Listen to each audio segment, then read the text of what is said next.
Welcome to the January 20th, 2026 regularly scheduled Board of Education meeting. If you can take a minute to silence your cell phone and then join me in the Pledge of Allegiance, please.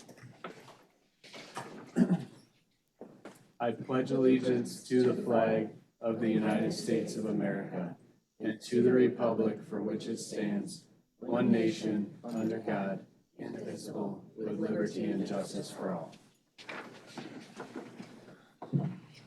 Thank you. Jen, can you take roll, please? President Roush. Here. Vice President McFarland is not here. Secretary Treasurer is here. Treasurer Lauterbach.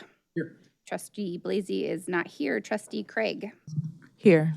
Trustee Horowitz. Present. We have a quorum. Thank you. Moving into our agenda for tonight, item number 2 is the consent agenda. 2.1, approval of the minutes from the December 15th, 2025 regular meeting, December 15th, 2025 closed session, and January 5th, 26th organizational and regular meeting. Item 2.2, excuse me. 2.2, recommendations for hire, as listed in your agenda packet. Item 2.3 are resignations, as listed in the agenda packet.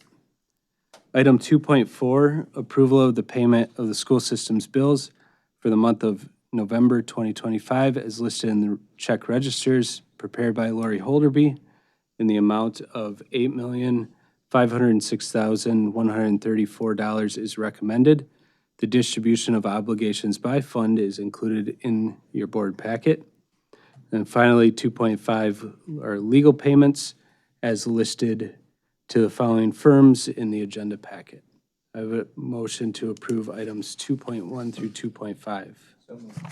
Support. Motion by Lauterbach, support by Craig. Any further discussion or questions?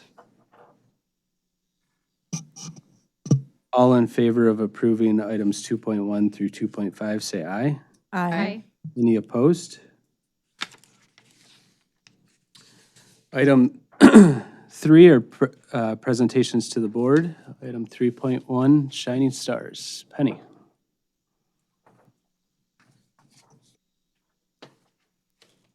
Good evening. As always, excited to be here to recognize members of our MPS team with Shining Stars. We will start this evening with Megan Donnelly. I'm getting better about prepping them ahead of time that they need to come up here and stand next to me, kind of awkwardly, but it's all good. Congratulations. I'm going to read a little bit about you, Megan. Megan joined the MPS team in 2024 as a music teacher at Plymouth Elementary, which is the position she currently holds in the district.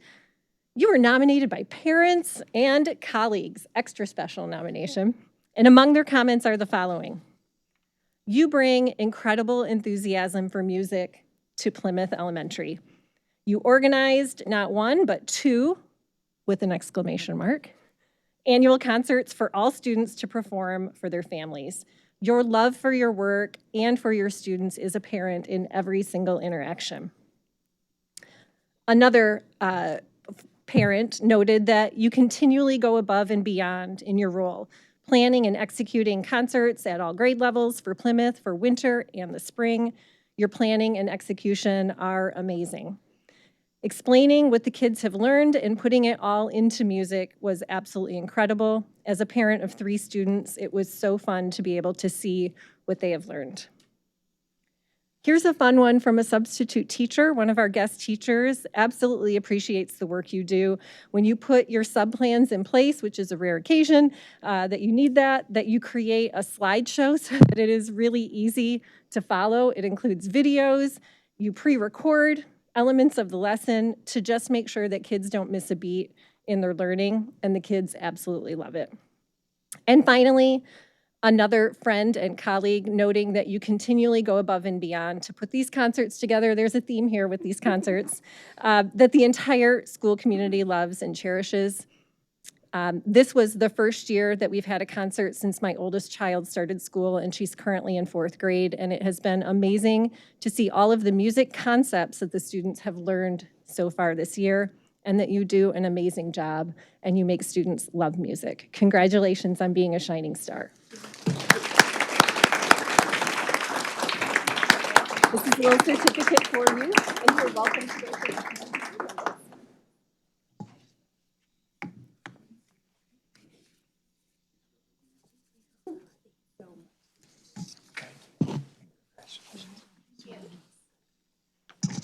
Our next shining star is Sherrie Allen. Come on up, Sherrie. We're all out in schools a lot, so we know a lot of the folks, obviously, that earn shining stars. But this one's a little extra special because she's right here in this building with us every day and is one of these important team members that really works behind the scenes to make a lot of good things happen. Here's your little, let me read some wonderful things about you. Sherrie joined our team in 2021 as the administrative assistant in the Information Technology Department, which is the position that she currently holds. So good hire, Dave. Sherrie was nominated for this recognition by her colleagues. There were several colleagues who submitted on her behalf. Sherrie, you are kind and approachable, but you already knew this. This is true. You consistently help behind the scenes, ordering supplies, handling billing tasks, keeping our high school work-based learning co-op students in line back there in the IT department, answering their questions and making sure that they feel welcome. You always have a smile on your face. You are an essential part of our MPS IT department, and you don't always receive the credit that you deserve, so we're happy to give that to you this evening. Another colleague commented that you do so much behind the scenes that people don't even know to keep our district running and keep the IT department together. And Dave's nodding his head. You can't see him, but Dave is nodding his head. And finally, Sherrie is spectacular. That's a direct quote in all caps. She is always ahead of the game, always positive, always hardworking, and always is an amazing source of support to her peers. The IT department and the district are fortunate to have Sherrie working behind the scenes. Thank you for always being kind, professional, and personable. All of us in the IT department and across the district, I'm adding that, are incredibly grateful for you and your service. Whether you're making our complex budgets manageable, handling payroll with precision, patiently mentoring some of our help desk co-ops, you always do this with grace and professionalism that inspire our entire team. Thank you, and thank you for being a shining star. Congratulations. And you're welcome to go say hello to the board.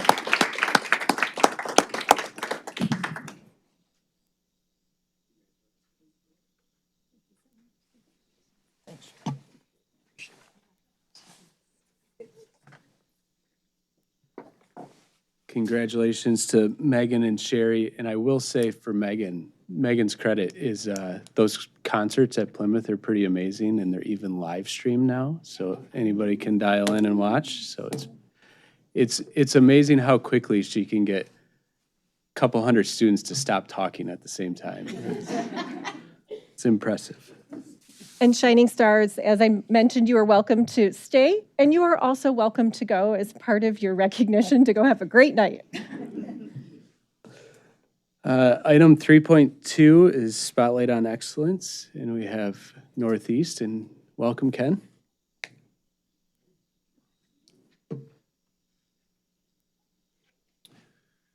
Good evening. Thank you very much. My name is Keith Seibert. Sorry, and you Keith.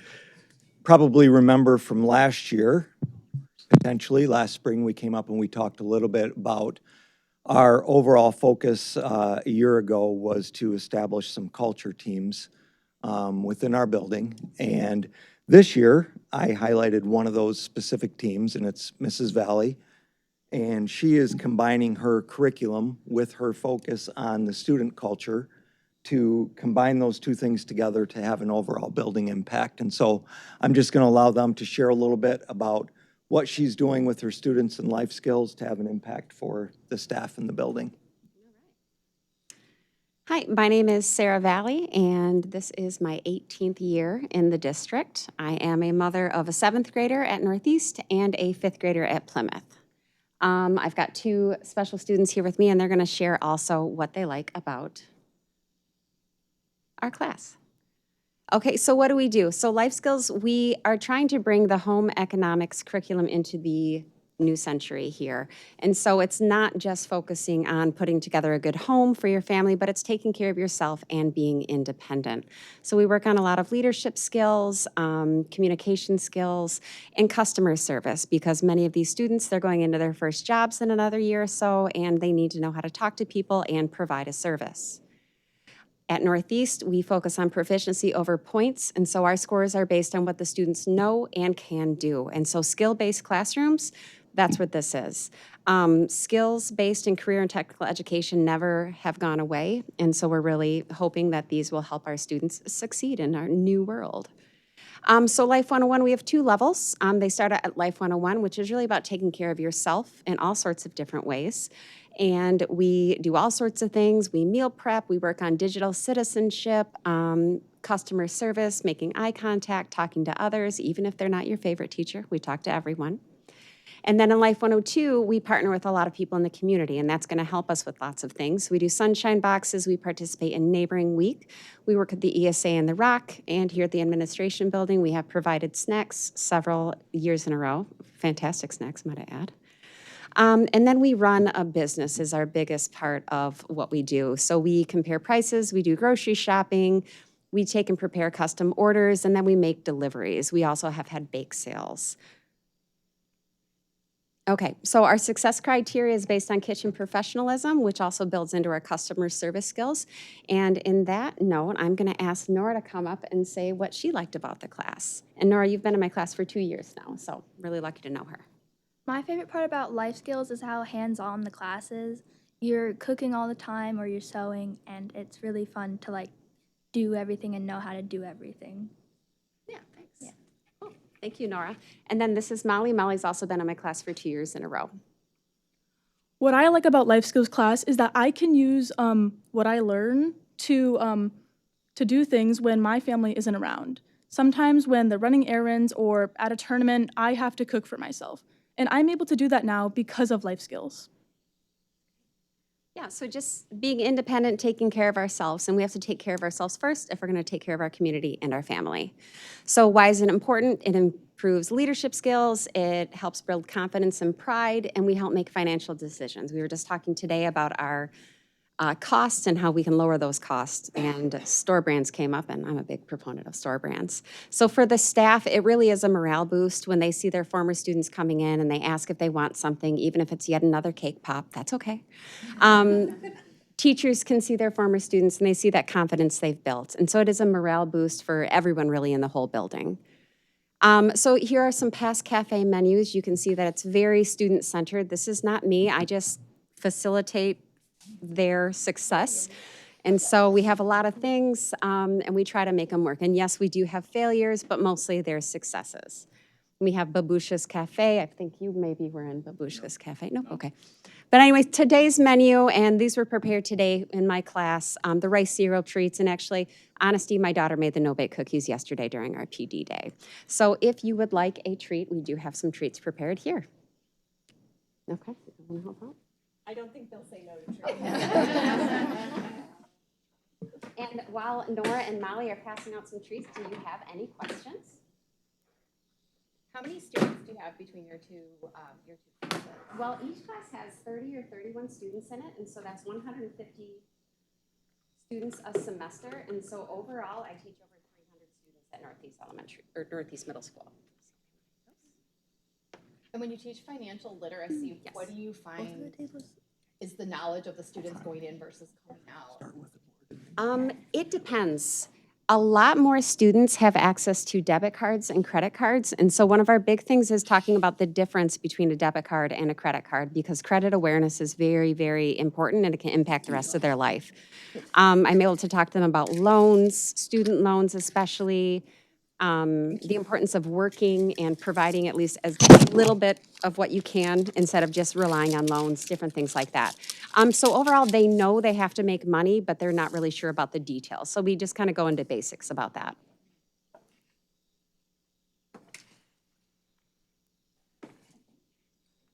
How long have you been doing the Life Skills 101 and 102? This is only my 4th year. Okay. Before gonna that, say I it's- was I'm relatively a new. science teacher and a Spanish teacher.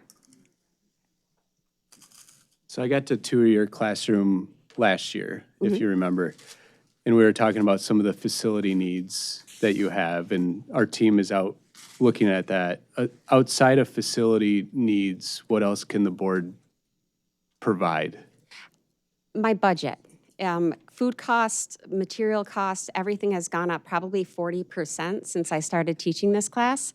And I can't put a number on it, but I know my budget hasn't risen that much. And so we are lucky enough to get donations. If a student's like, oh, hey, my mom had 2 boxes of Rice Krispies, could we use some? Yes, of course.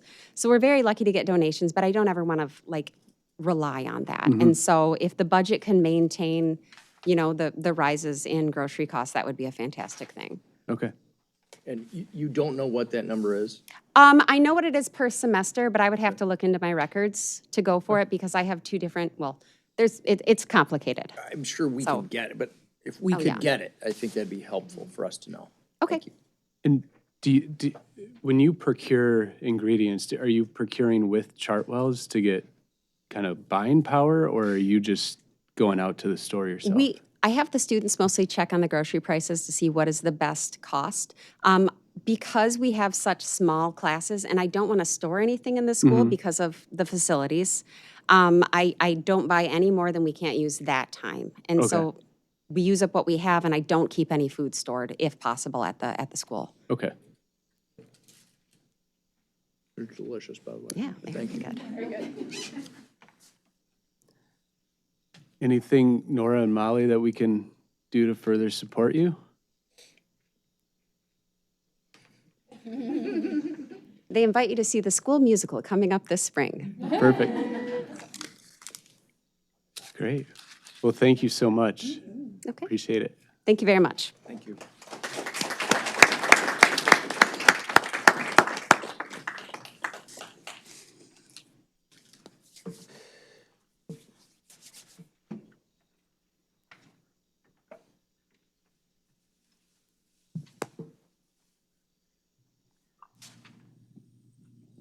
In much more exciting news.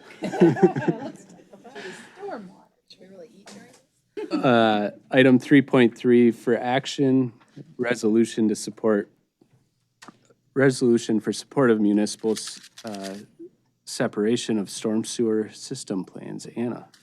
Yes, so before you guys vote on your resolution tonight, figured you might like a little bit background of what MS4, Municipal Separate Storm Sewer Systems, actually is. So what is MS4? Municipal Separate Storm Sewer Systems, a lot easier to say MS4. It refers to the storm drains and drainage systems that carry rain and snowmelt, and that stormwater flows directly into rivers, lakes, and streams. It's not treated before it does so, and the runoff can carry things like oil and fuel, trash and debris, fertilizers and chemicals, and sediment and bacteria. So this program exists as it is required under the Clean Water Act. In Michigan, it's overseen by EGLE, the Department of Environment, Great Lakes, and Energy. And the goal within the entire program is to reduce the pollution that's entering Michigan's waterways.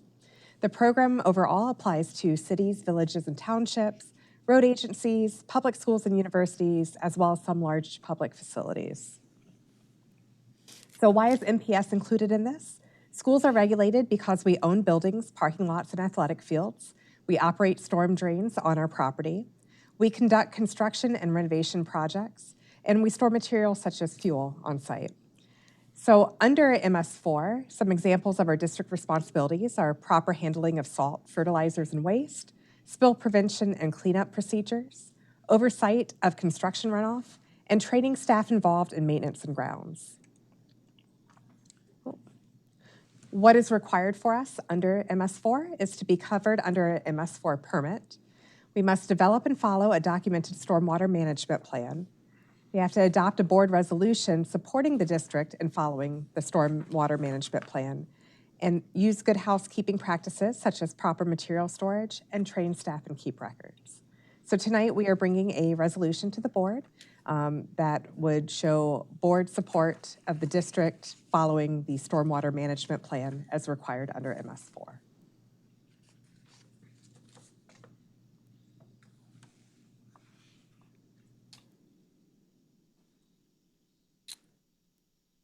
All right.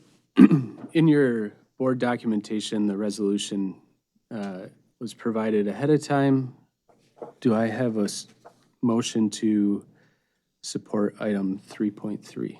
I move the adoption of the resolution in support of stormwater management plan that's in the agenda as item 4.3. Support. Motion by Lauterbach, support by Ringgold. Any further discussion or questions?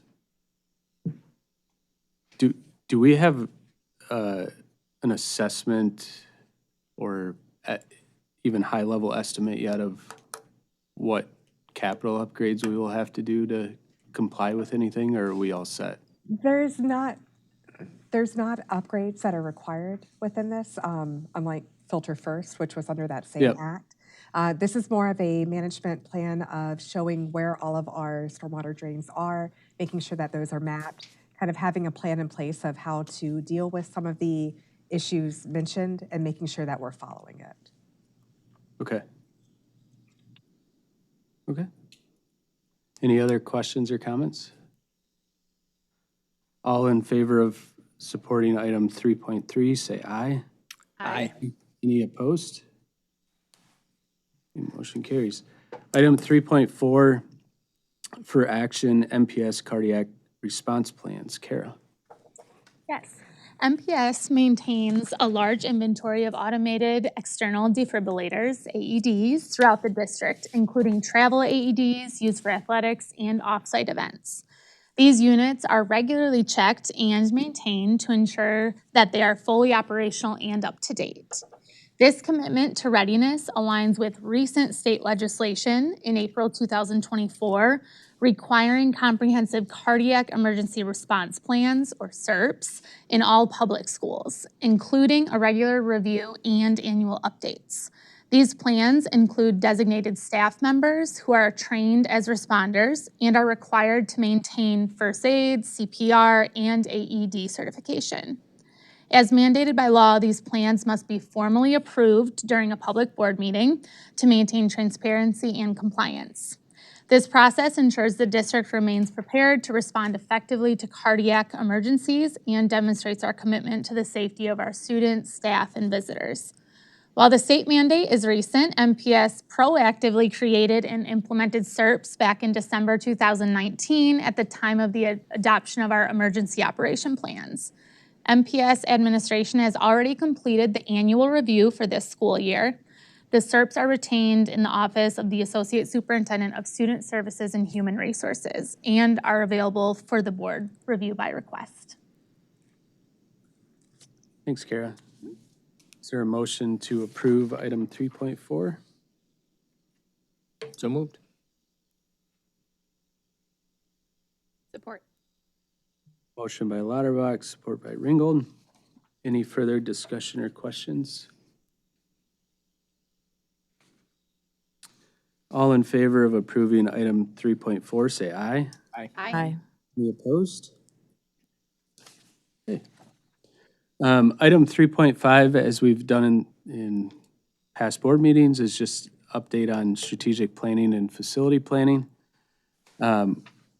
Strategic planning, we are going to save for a couple agenda items down, and we will have an update from Omni Tech and the work that they've done, and have a pretty comprehensive discussion on the feedback provided. In terms of facility planning, our team has been working with the GMB and the architects, engineers on the facility assessment that it's in its final stages of the initial assessment, and we will have a report out coming soon at a subsequent board meeting. Item 4 requests to address the board. First on the list that signed up is Joe Bonadies. Joe?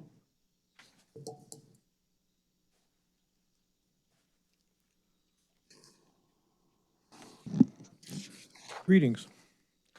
In the November board meeting, we had a lively public comment by the grandmother about the new robotics center at Fast Ice. I followed up in December, wondering what was the status, and got a little hand waving. So it is now 2026, and I had an interesting conversation with a robotics team coach and parent. They have heard nothing about the robotics center status or timeline. You spent $4.1 million on the building and budgeted another $400,000 for upgrades. After a fire alarm upgrade early on, has anything happened besides a new street sign? When I go to Costco, midweek, midday, I never see any trucks at the building, no MPS vehicles, no contractors. Don't you think the robotics people need some information? They can plan for a transition, make things simpler, maybe not do something until fall, or knowing that they need to take it apart in 2 months or 4 months. I don't know if there are summer robotics activities. If there are, there needs to be some planning around the transition. And if the robotics equipment itself needs any upgrades, seeing the facility would help plan on how it would be configured when reassembled. It would be great to get a return on this investment in 2026 with happy roboticists. Don't squander the time where you can't do work on any current classrooms and get the one future building you have ready for action. Your 450 stakeholders are counting on you. Thank you. Renita Bonadies? Could I just interject quick so the board is aware? I think I've kept you updated that we are making progress there. And I want to assure you that our robotics teams are well informed. There are dozens of adults involved with all of our robotics teams, and we have had communication. We have a very clear communication structure with a point person who then disseminates information to the leads of each of those teams. We can certainly reaffirm that that's making it to all the other adults, but rest assured that our plans are well in place and well communicated to those folks. I can always tell when we're communicating well because we don't get any questions. So, and as tonight was the first night of elementary robotics for my son, he was excited to start the new season. So, Renita.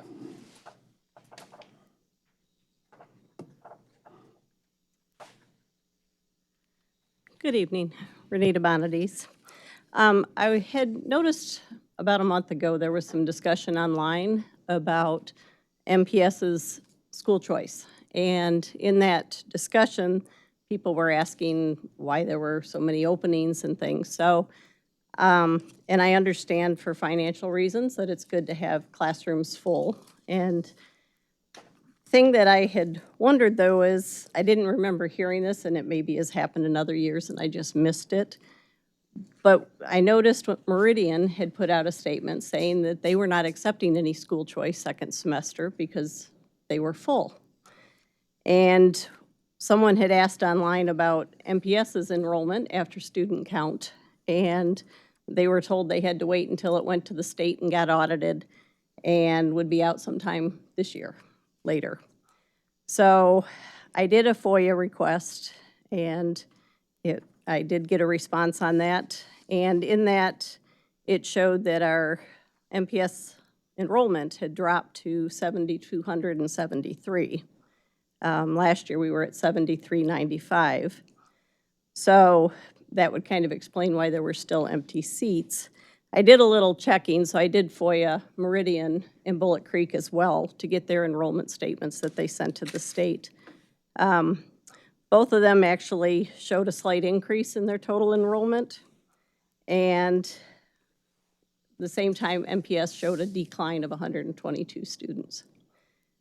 Another thing that kind of caught my attention was the kindergarten classes at MPS had dropped by 67 student count from last year's. And this is information from mysschooldata.org online. And both Bullet Creek and Meridian had slight increases in there. So because I was curious, I'm like, did our enrollment drop because the counties lost school-age students, or what would be the reason for this? So again, it was just looking at the numbers, and when I looked at the chart, which you can't really see it, but if you chart it out, I can't say that this chart looks like a 2% increase over the next 5 years, which is what we were told during the last bond campaign. It seems to have a rather downward trajectory. So just something, again, looking at data and numbers that are available. So thank you. Would anybody else like to address the board?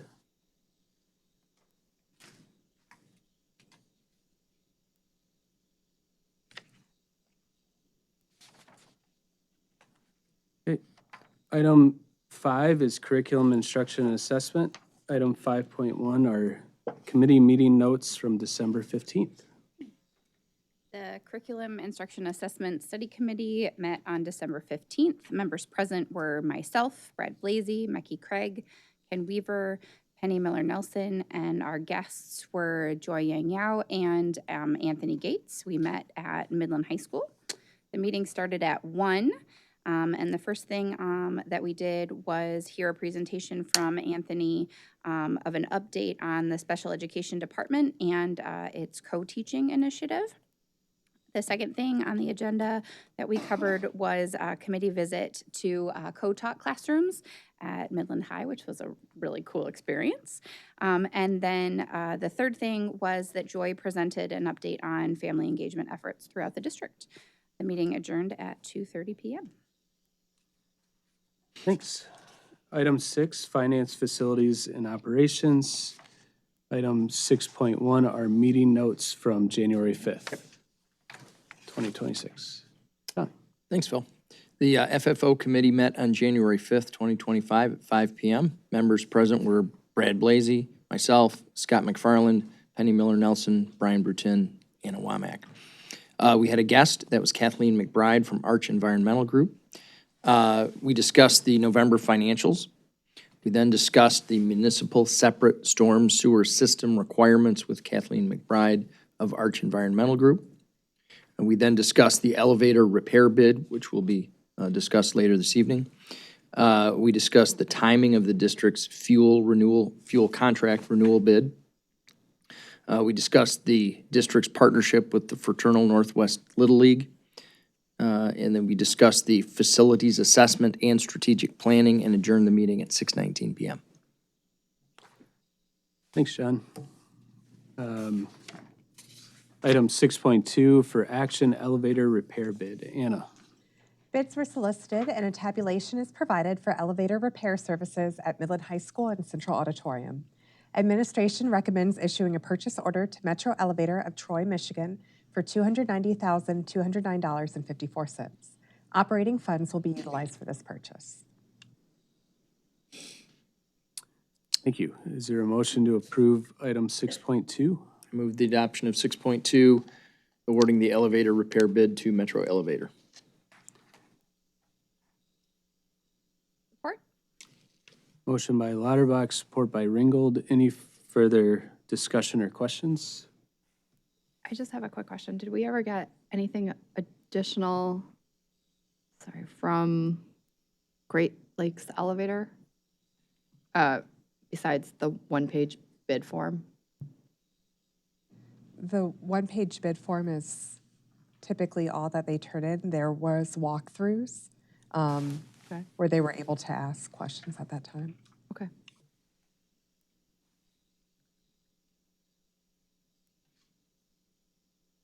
All in favor of approving item 6.2, say aye.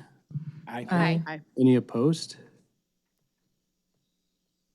Okay. Item 6.3 for information, gifts. Anna. The total amount of gifts listed for information only tonight is $20,847. These gifts this evening represent support for programs ranging from transportation to Bay City State Park for Siebert, Woodcrest, and Adams, transportation to the Holocaust Museum for Midland High, robotics at Chestnut Hill, Northeast, and Dow High, and more. As is tradition, all donors are going to be recognized in the credits of this evening's broadcast and also through board correspondence upon your behalf. We are grateful for our community support of our students and our programs. Thanks, Anna. And thank you to our community partners. Item 7, Item 7, human resources. We did not meet since the last meeting, so we don't have any study committee minutes. Item 7.1 for information, Kara. The board and staff extend their deepest sympathies to the following family: Donna Roberts Peterson, who passed away on December 3rd, 2025.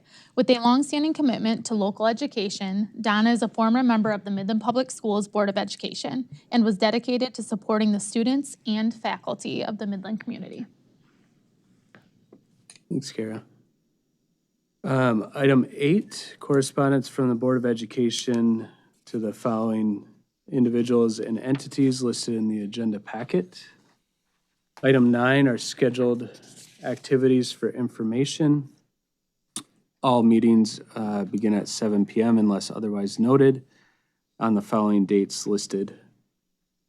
And then spend probably quite a bit of time on this, but strategic planning workshop.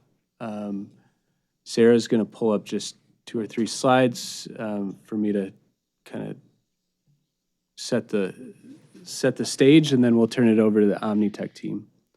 So we're entering this strategic planning and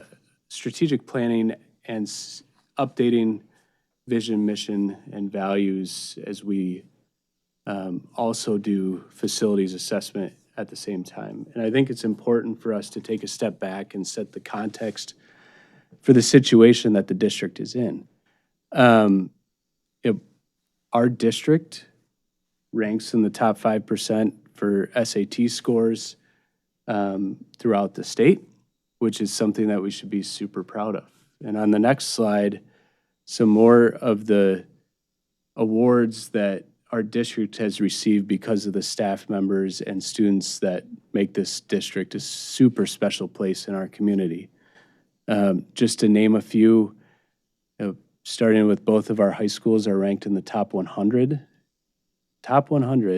both high schools in the nation by U.S. News and World Report.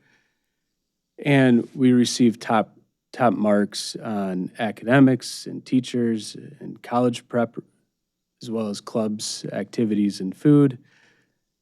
And we consistently receive additional awards from our IB and AP tests, as well as awesome achievements by NASA, AK Nicholas, and probably doesn't even scratch the surface of what our staff and students achieve every day. And I say this to make sure that we don't lose sight of what we have been as a district in our pursuit of academic excellence, and as a constant reminder that we do a lot of things really well. Strategic planning can feel a little bit vulnerable because it really gets into where we can improve. And even though we rank in the top 5% every single year on our academic outcomes, there's always room to improve to that top 1% or the top district in the state. And that's what we strive to achieve with strategic planning. So Sarah, you can go to the next slide. As we move through this process, I think it's important for us to remember kind of what our role as a school board is, and then what Penny and her team's responsibility is as we go through this process. And this is a slide that I stole from the MASB. This should look familiar to everybody, but the MASB 101 board training. So we're at the 12 o'clock on the clock right now and adopting kind of vision and goals for the district and setting policy. That's what the board does. As we move through this process, we're going to start handing more and more of this over to Penny and her team to really develop the plans and articulate the operations of our district and how we can continue to improve the day-to-day as it aligns to our long-term vision and values and goals. So With that, I'm going to turn it over to Leanne and the team from Omni Tech. Thank you. Give us 1 minute to get mics and set up, and we'll be ready to go.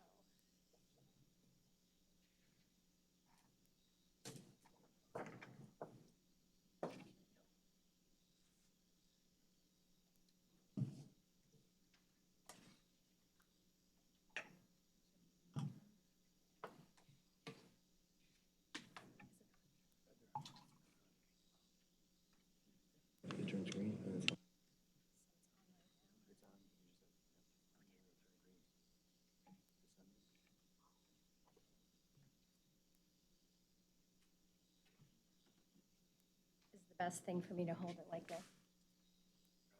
Okay.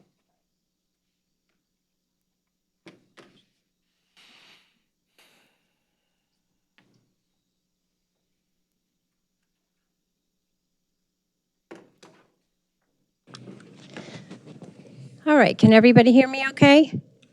Wonderful. Well, welcome to all of you and to everybody in the audience as well.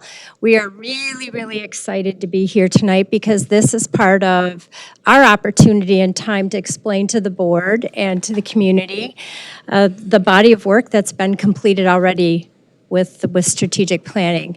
And this is an opportunity for all of you on the board to have a little bit of a workshop. So you'll be stuck with us probably for the next couple of hours. So that's why we're sitting as well. But we're happy to move around and talk and keep the conversation flowing.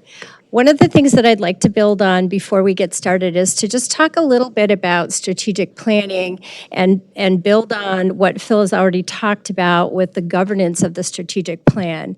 And I'm going to ask all of you on the board to think of yourself at an elevation of about 30,000 feet. And what happens with the process at this point, particularly when we start getting into the weeds of talking about data and all the collection and all the thoughts that everybody has about the district, we tend to want to start problem solving rather quickly.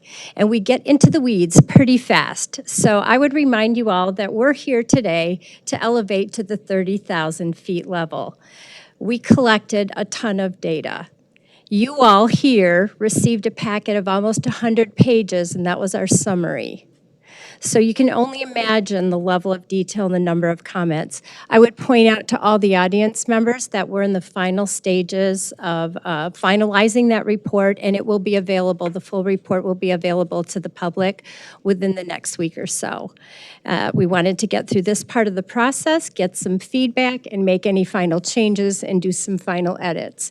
But that information will be on the website and however else it's disseminated. So that will be available for everybody to use. But again, please stay at the 30,000 feet level. I will keep reminding you of that as we go through. I can't start this process without a little bit of acknowledgement. I do want to acknowledge my staff, Tamara McGovern and Michelle Toyris to the right of Tamara, who've been working pretty diligently on this and quite a lot over the last couple of weeks in particular. And more than that, all of everybody in this room and beyond out to the community. When we do strategic plans, we do them all over the world. We find that those plans that take a pause and take the time to collect feedback are the ones that are stronger, and they're built better. Anybody can create a strategic plan in 3 minutes online right now. You could type in to AI, build me a best practice strategic plan for a school system, and one would spit out in about 1.5 minutes. We tried it just to see. But I really think that what makes the strategic plan meaningful for the organization, in your case, all of you and Midland, it's meaningful when it reflects the voices of the people it serves. And this work wouldn't be possible without all of that time, the sharing, the discussion, the insight, and the honest feedback from our entire community. And as you said, Phil, it does make you a little bit vulnerable.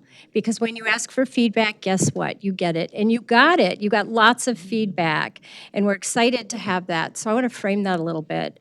And I'll do that in just a second. But we started with students. It was the very first thing we started with in this process, and we were excited to do that. So we thank the students and their families for sharing their experiences and their aspirations, for teachers, staff, and school leaders, because they all participated quite heavily.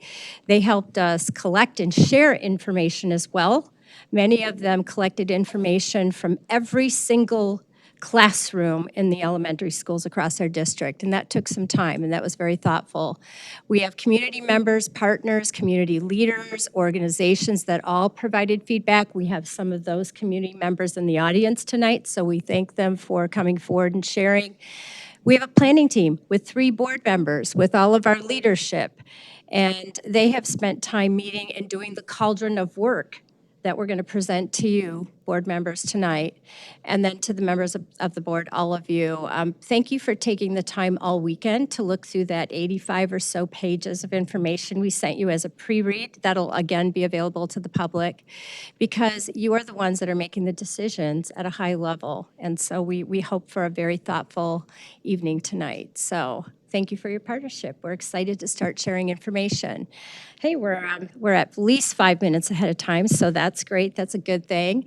I wanted to just take a minute tonight to share where we're at in the process and what's coming up and what you need to be ready for. And that sort of sets the tone for why this meeting tonight is so important and so critical. We're at a really pivotal point in the strategic planning process. We will spend a good chunk of time tonight just reviewing a summary, and I say 30,000 feet. So that 85 pages that we shared with you, I've got distilled down to 6 pages, thanks to these 2 lovely ladies next to me who have spent a lot of time helping me do that over the last month. We're going to spend a little time talking about external data. Phil shared a snapshot of some internal metrics and data that you're striving to achieve that are also external. But we have a snapshot of external data we'll share. Again, that'll be in the packet as well.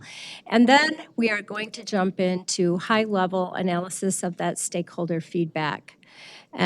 We will talk a little bit about some significant pieces of the framework that the planning team has helped us create, and the community has guided quite a bit, because we've talked almost with every single stakeholder group about attributes for a successful MPS graduate, and we will be sharing a draft of that.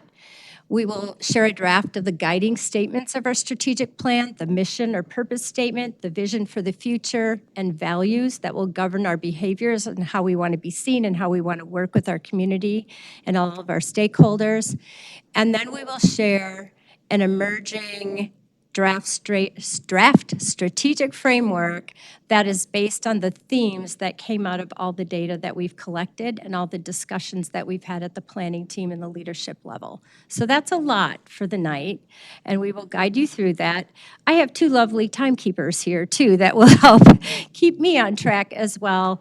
If at any time we feel like we need to have more discussion, or you want to get down below that 30,000 feet level, we'll kind of do a timeout to gauge where you're at. And I would welcome any of you to ask for more time. We can do another session if you need to work through the data a little bit more. Whatever it takes so everybody feels comfortable, because that's why we're here.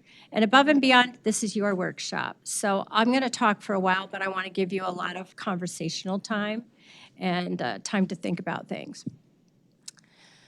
So overview of the process, you've seen this before. It's kind of exciting to look at this and realize we're through the overview. We're just about wrapped up on the environmental scan and the report. I wanted to remind you all that we looked through the lens of the SOAR analysis questions as we asked for feedback. And those again stand for strengths, opportunities, aspirations, and results. We didn't ask all the questions of every group, and we asked a lot of other questions of some groups too. One of the interesting things that came out of this is, even though we framed a question around opportunity, different stakeholder groups were asked different questions to get at more feedback. You know, students were asked, what do you think about your perfect day? If you could change one thing, what it would be, things like that. And what we found is that they kept going back to the same answers that they had when we asked them about opportunities. So what that told me at the end, and that happened for almost all the stakeholder groups, is that we really We really vetted things well through that SOAR lens. I will say as a whole, the data that came back was very similar. There were a lot of common themes, and it was easier at the end after going through all of it to really see these emerging concepts that were coming out. So that made me feel very confident in the process as well.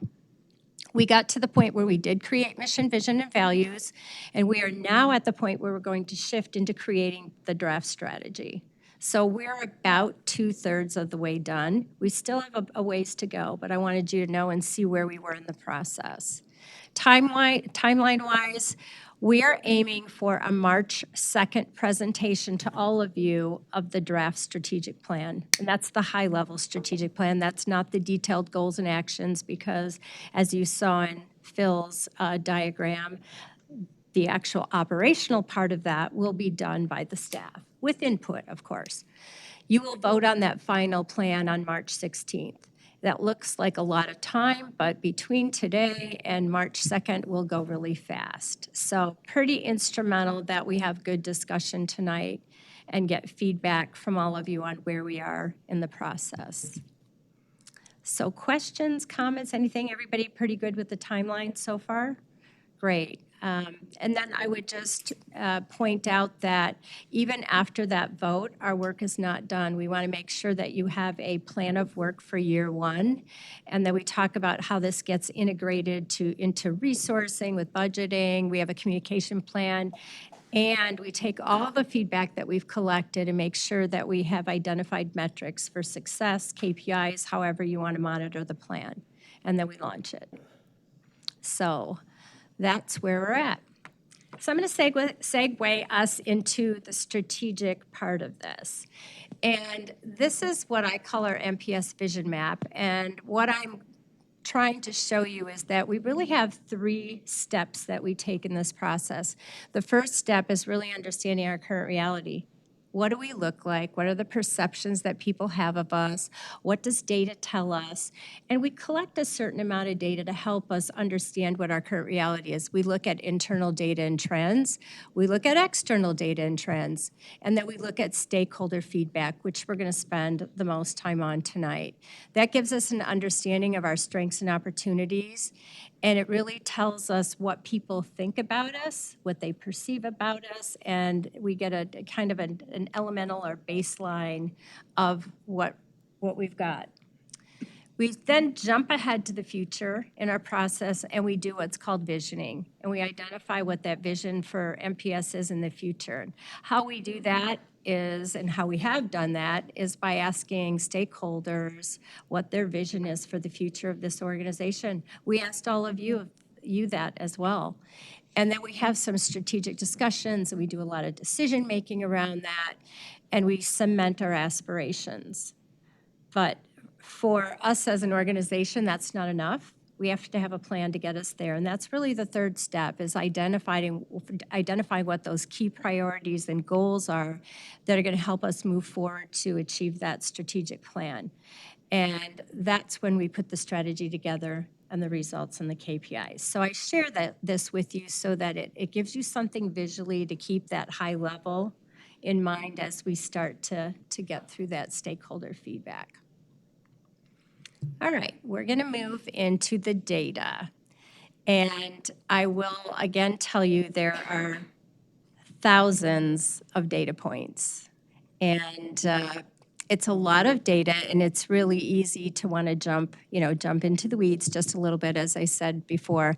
I'm going to focus on 2 things. I'm going to focus on an overview of external trends. I know you see a lot of them too through all of the information you get, conferences, et cetera. So we'll look at some macro trends there, and then we'll get into our stakeholder trends from our community. And this is a busy slide, and I'm not going to read through everything. And again, it will be available in the packet for everybody to see within the next week. But it's interesting to look at because we talked a little bit about statistics already. And nationally, student enrollment has been declining for about a decade. And we anticipate that the pipeline going into after post high school will be about 10% smaller in the upcoming years.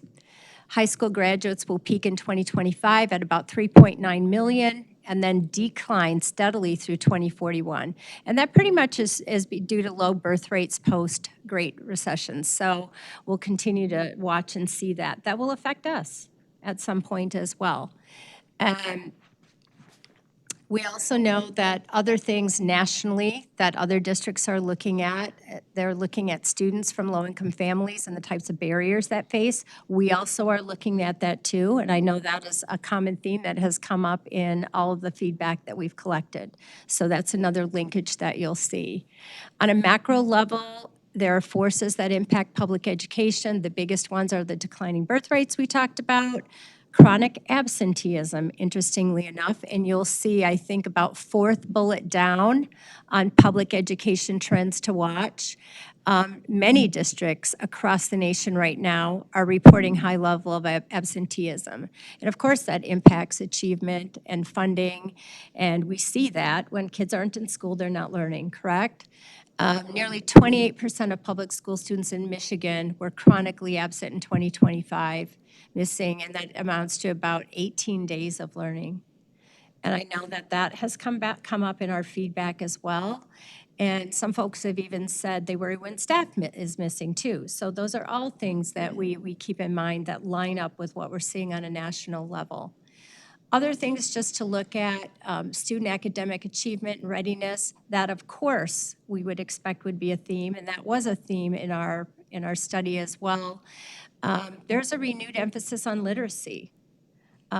That's been something that a lot of school districts across the nation have been struggling with. And there's a need for academic knowledge skills, looking at holistic and durable skills. It was great to see the presentation today because there were so many conversations in the community about durable skills, life skills, and what we want our students to have when they graduate, and those are part of that package. And of course, CTE as well. Lots of conversations about AI. We had some of those discussions in our focus groups as well, and some of those comments were also woven through some of the survey results. And I would say, as you see it up here, it's everything from how do we use it to support interventions, but it's also looking at things like tutoring and grading and curriculum design, and you'll see more as we present our data as well. Hybrid flexible learning models, student well-being and mental health are important nationally. Equity and inclusion, you're going to see this theme portrayed through our data as well, and it plays out more in disparities to access. Do we have equal opportunities for all students in all places throughout the district? And of course, teacher retention, attraction, and development, you'll see that played out in ours as well. So just a few to point out. I'll pause there in case you have any comments that you'd like to make. Anything of surprise? Trying to save the 30,000. I know. I just want to point out that chronic absenteeism affects not only the children who are absent, but also other children in that classroom. So it affects the entire class, the entire Good school. comment. Good comment.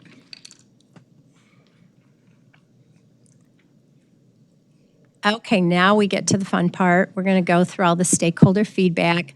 Again, we've tried to summarize this down to 2 slides per section. So as we go through this, I'd like to just throw some high-level comments about this.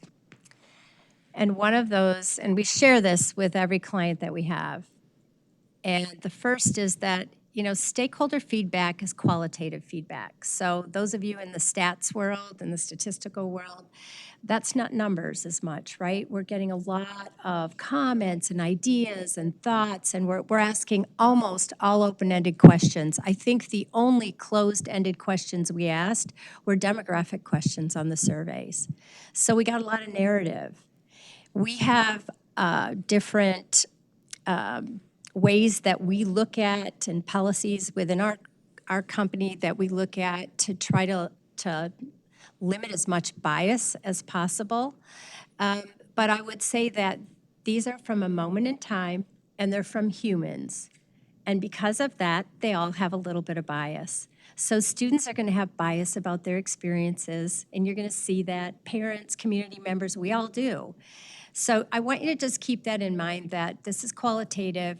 We can, to some extent, particularly with survey data, say, oh, 40% more elementary kids, because we have the demographics and we can cut the data that way, responded in this way versus high school students. But by far and large, it's just a reminder that this is qualitative, right? And it's hard to put a statistic on it. Another thing that I find after doing this for 25 years or more is that I always hear this comment about, well, perception is reality. So if somebody makes a comment, is that our reality? And we as consultants like to say perception may not be the actual reality. So I want you to keep that in mind. We need to distinguish between what I call perception and operational reality, and both of them matter. Both of them matter. So perception drives confidence, and reality drives performance.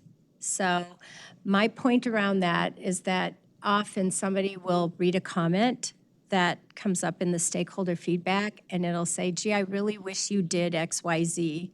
And you'll say, we've been doing it for 2 years. Well, the perception is that you're not, so guess what? It's a communication gap. And is that important to know? Absolutely. It is important to know that. Communication and visibility, I think, are the number one things that help negate a difference in perception and reality. So as you look through this, if you have those thoughts and feelings, just know that maybe it's a communication gap, and that's something we have to work on as well, and we'll address that in the strategic plan. Often communication... I just want to hang on that point for yeah. a second, because this is not one person's job to communicate. Right. And it's super important for us as a board to make sure that we have the resources in place to communicate. But also, I think in the world of public education today, perception is reality when it comes to funding. Yeah. And it's incumbent upon us to make sure that we are communicating what's going on in the buildings, because it is amazing work. And we have a role as a board to be advocates to our legislators and make sure that the funding is coming in that can continue to grow and build upon the great work that's going on. So I think in this, when we think about stakeholders, the most important stakeholder is our students. Absolutely. And then there's, aside from our students, it's our community, inclusive of our parents. But then there's also stakeholders that control the purse strings, which we don't have direct control over. So there is a perception and reality there that we need to be cognizant of and make sure that we are, as a board, doing what it needs to be done to make sure that people are understanding exactly what's going on in the buildings and the challenges that our staff have to deliver high-quality education to our students. But not easy to do, but just a reality of the situation that I think, we as a board have to make sure that we face that reality and allocate the resources appropriately. Absolutely. And I think the reason I say these things to you is sometimes you have to have a little tough skin to see and hear a lot of feedback, right? And not to only focus on the opportunity space, but to focus on the strengths that people are seeing and telling you about as well. I will tell you that by the nature of how we asked the questions and the questions we wanted, we asked about strengths, we asked about opportunities, but then we asked 4 or 5 other questions that were set up to say, tell me more about things you want improved. So it feels very improvement heavy because that's the questions that we asked. So I just tell you that to frame this as we move forward. Sometimes, and I don't know the answer to this is for all of you to discuss. Sometimes there may be misalignment, not mismanagement. Feedback tells us where expectations and deliverables are out of sync, and that gives us a better path to realign, even if that realignment is around communication. Strategic planning, and I'm very glad that we're doing this and that you wanted to have so much feedback. Helps us turn feedback into action, and that's really what we're here to do. We want to validate what's real. We want to give you a good conceptual idea of the current reality. We want to correct misperceptions that are out there, and we want to ensure that stakeholders see the impact of the work that you're doing. And strategy helps us set priorities. That's why we're all doing this, right? And it increases transparency, which is what everybody wants, and sets expectations. So that's my little primer before we get started and dive in. And again, quick reminder to stay at the 30,000 feet level, because we are too. All right. This is very small, even for me to see, but I would just point out that we had over 3,000 touch points, and I know it's more than that. We'll do a final count in our final report. We had numerous ways of collecting student feedback, and we were really excited that we were able to do a survey, and they responded, but we also did visioning sessions at every single elementary school. We did student focus groups. We did a superintendent student focus group plus 2 separate focus groups at both Dow and Midland High. And then we had some student video segments, which were very, very interesting. I think Tammy got to sit in her office all day and watch all 80 of them and compile the results from that. And I think her comment was that she might not want to go back to middle school, but they were very fun. We had a lot of feedback from community, and all of the community feedback, I will say tonight, has been summarized into one of the sections. But please know that was a pretty diverse array, okay? We had a community survey, we had community focus groups, we had parent focus groups, we had special community focus groups where we went into a little more in depth on infrastructure. We had community leader stakeholder interviews. We had backup interviews to the people that couldn't get to the focus groups. We hijacked part of an MBA board meeting and talked with a number of business leaders, and we did some follow-up interviews with that as well. And then we did a small session at GMCA because we knew CT was going to be a big topic. So pretty broad, and there were parent sessions at a number of, I think I talked about that already, but there were parent sessions as well. And we had some parents that called, and we chatted with them on the phone as well. So lots of good feedback there, but all of that has been combined into one section. You'll see breakouts of that in the full report. And then we had employees and educators, and then the union as well. And we did a full employee survey. We also had employee listening sessions at each school for all of the employees. We did a big focus group with the MCEA, and we did a large leadership team focus group. So I think the staff was very well represented, and we had quite a lot of feedback from them. We had our strategy sessions with planning team meetings. We had board interviews, and we have a culmination of data from that. And we've been meeting with the superintendent leadership team as well. So that's a lot of work over the last couple of months since we kicked it off. So you get to see the results of some of that now. So we're just going to dive in. I'm going to start with student feedback since they're the center of what we do. And again, 8 bullet points for all that input, but I think I was probably most amazed that all the themes came out so clearly. Wouldn't you say that, team? Yeah. We asked our students what their aspirations were for their ideal or dream school. And it was interesting to us that when we got all the data back and looked at it, regardless of whether it was in a focus group or an interview or, in their case, videos or surveys, most of what they talked about was less about academics and more by supportive relationships. They often talked about the people that their teachers and other adults that were in the schools. They talked about engaging learning and a positive daily experience. So obviously their positive daily experiences were a little bit different if they were in elementary school versus high school, and some of the feedback was very interesting and very fun. But it boiled down to inclusion, belonging, and safety. those mattered across all grades. They described that a little bit differently, but those were the three things that really stood out. Older students placed greater emphasis on facilities. They talked a little bit about wanting gathering spaces, and they talked about school culture and wanting to get along and not having rivalries and having everybody be friends, things like that. Students have a vision. I think this was one thing that I found very, very interesting and very hopeful. They have a vision for more choice and more agency in both curriculum and their daily life. There was a lot of discussion about being able to make more choices and not always just being told what to do or having to follow a lot of rules. And they want to grow up being good decision makers.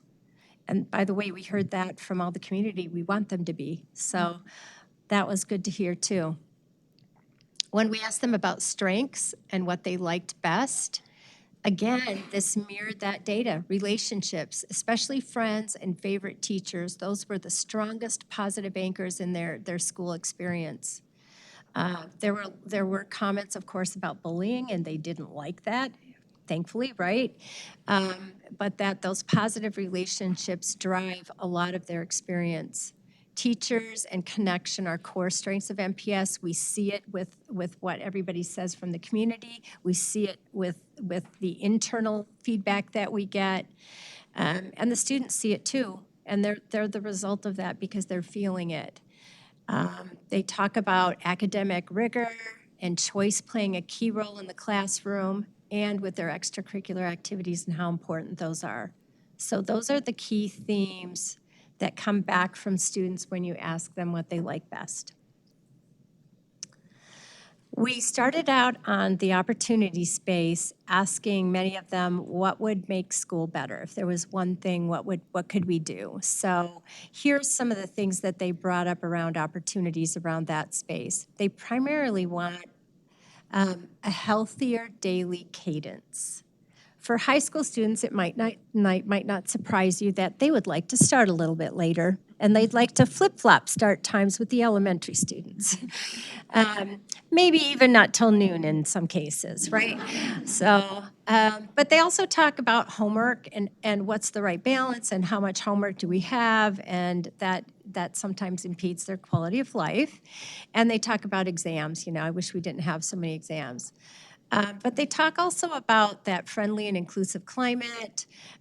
It wouldn't be a school and it wouldn't be kids if they didn't talk about food, right? And we did in some cases ask about food. So there were a lot of comments in this about food.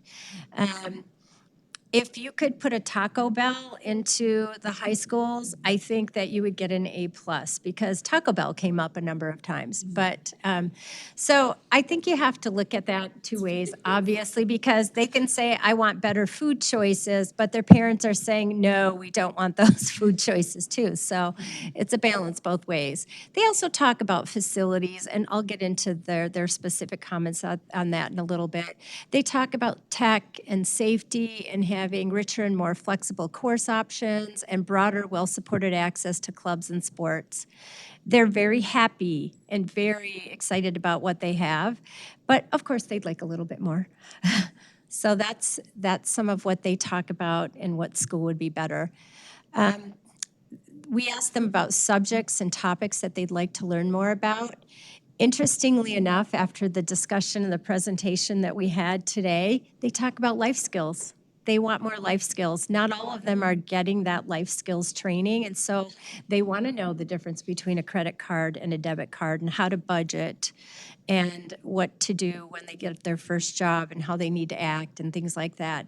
They talk a lot about expanded CTE and STEM and technical courses, and they talk about the fact that if they don't choose to go down the pathway of a college or university, that they might need to have some more of those skills in their back pocket.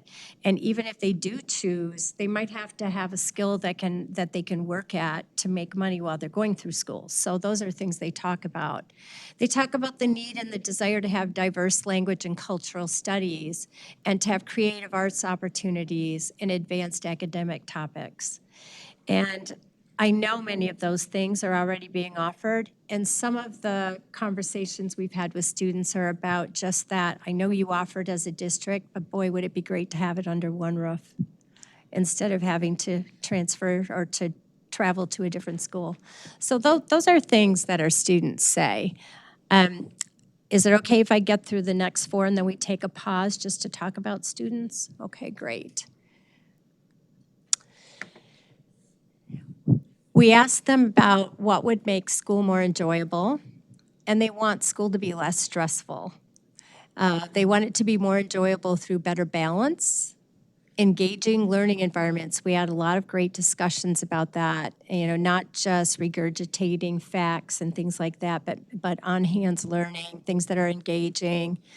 They would like upgraded facilities, and I've got another bullet about that in a minute. They want inclusive, respectful culture. They all talk about that. They also asked for more time during the school day for homework support and greater consistency across schools and classrooms. I would point this and pause just for a second and point out that this is a theme that goes through all the data. Students talk with other students in other schools. So if they hear that their best friend or their cousin is going to another school and they have XYZ and they don't have that opportunity in their school, they see that difference. And it came up quite a bit with parents. It came up with community members.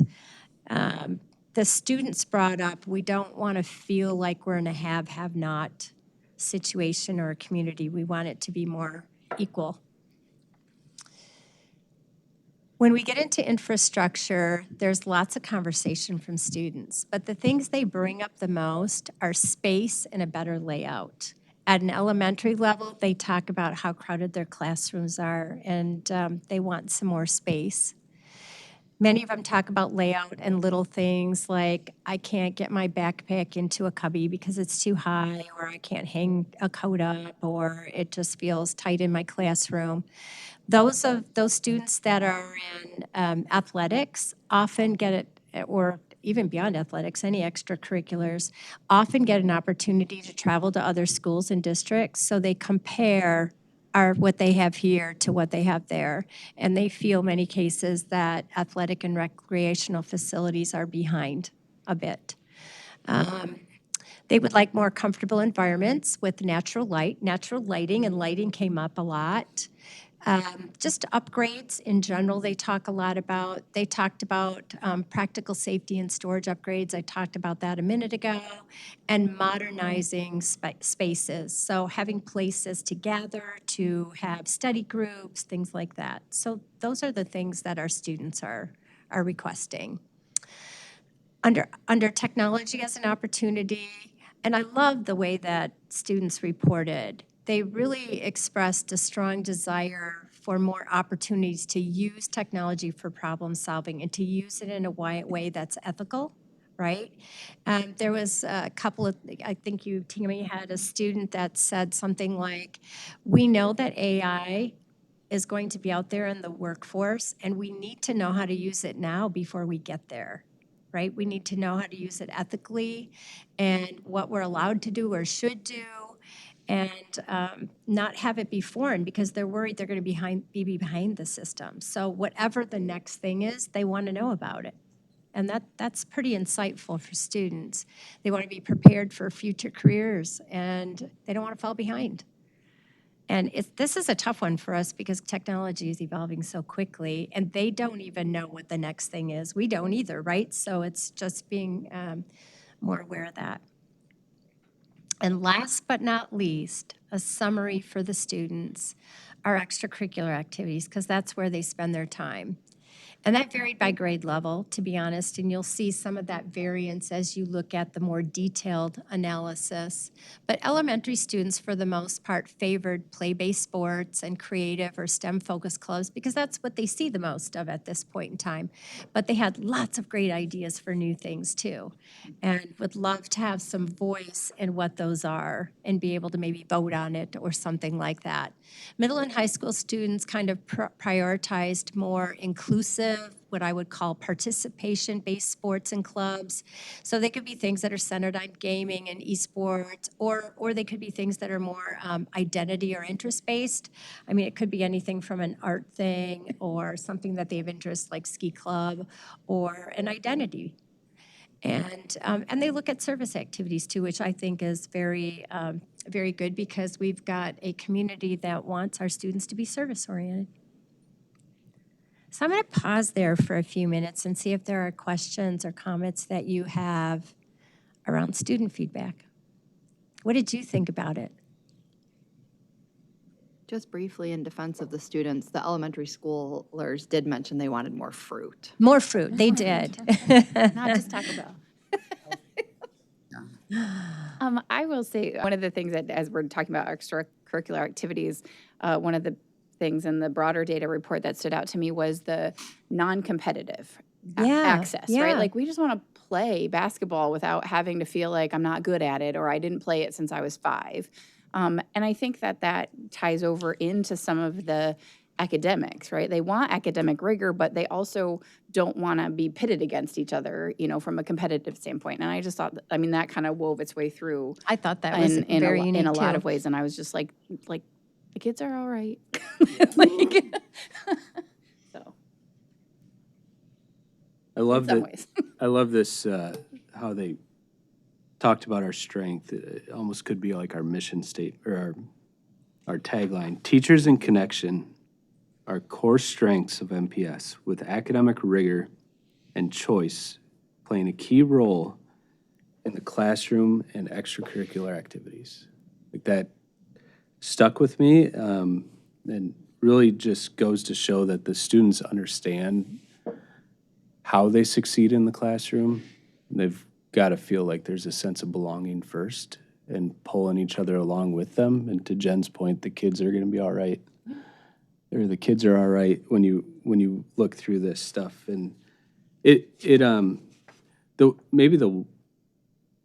was reassuring to see how much choice and agency came through the feedback as well, of just they want to be the individual. We were surprised by that too. I thought that was great. Yeah, they want to be an individual while also being part of a larger team, but they still want that autonomy. And to some extent, I think they even want some of the responsibility that comes with the choices provided too. So. I think what stuck out to me, and this stuck out in all of the stakeholder feedback, was the desire for consistency. These are my words, but consistency and equity between the offerings at all of the different schools. And going back to the question of perception, versus reality, I think we have to take a close look at what is just perception, right? And what is truly reality, and how do we equalize? Because I think I think consistency and equity between the schools is something very important that we strive for, but we can always do more. Yeah.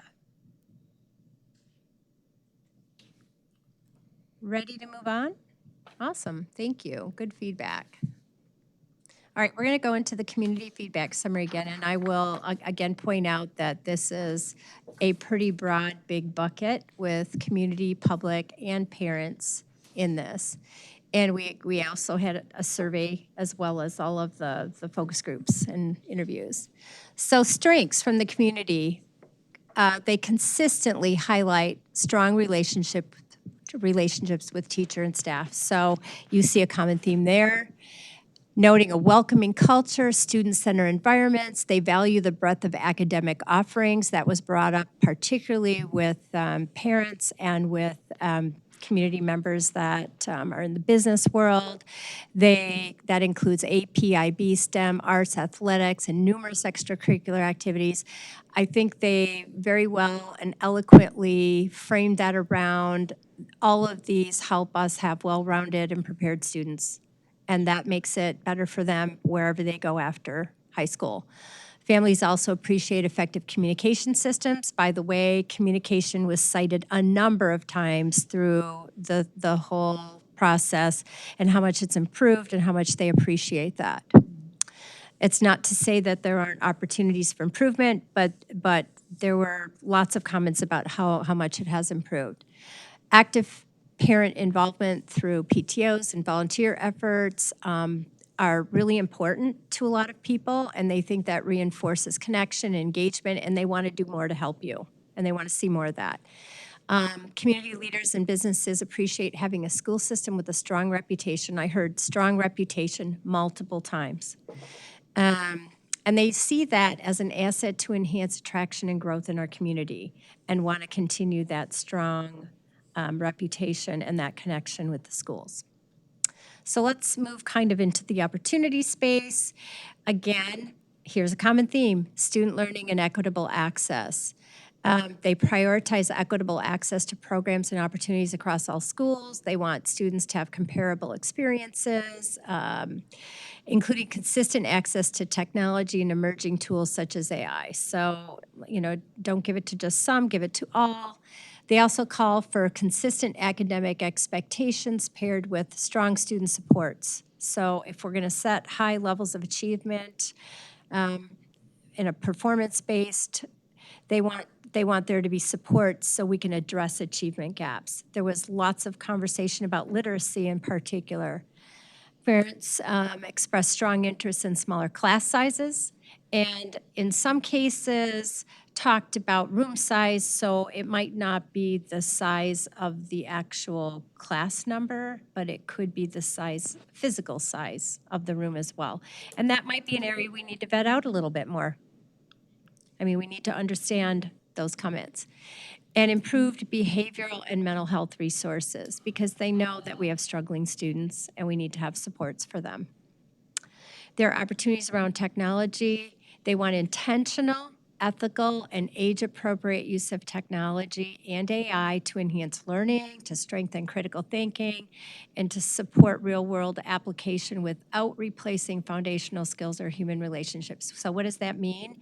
We need to figure out the balance of technology at an elementary level. There are some parents that are very concerned with screens and how many how much screen time should kids have. There's some parents that have talked about, should we really have a very strict no phone policy? And really focusing on using technology with purposeful intent. So if it is helping our students learn and we do it in a way, it's not just giving them something to go read and do all the time. They explain things like that were very purposeful. And they do want their students to be prepared, but they just want there to be very thoughtful ways of doing that.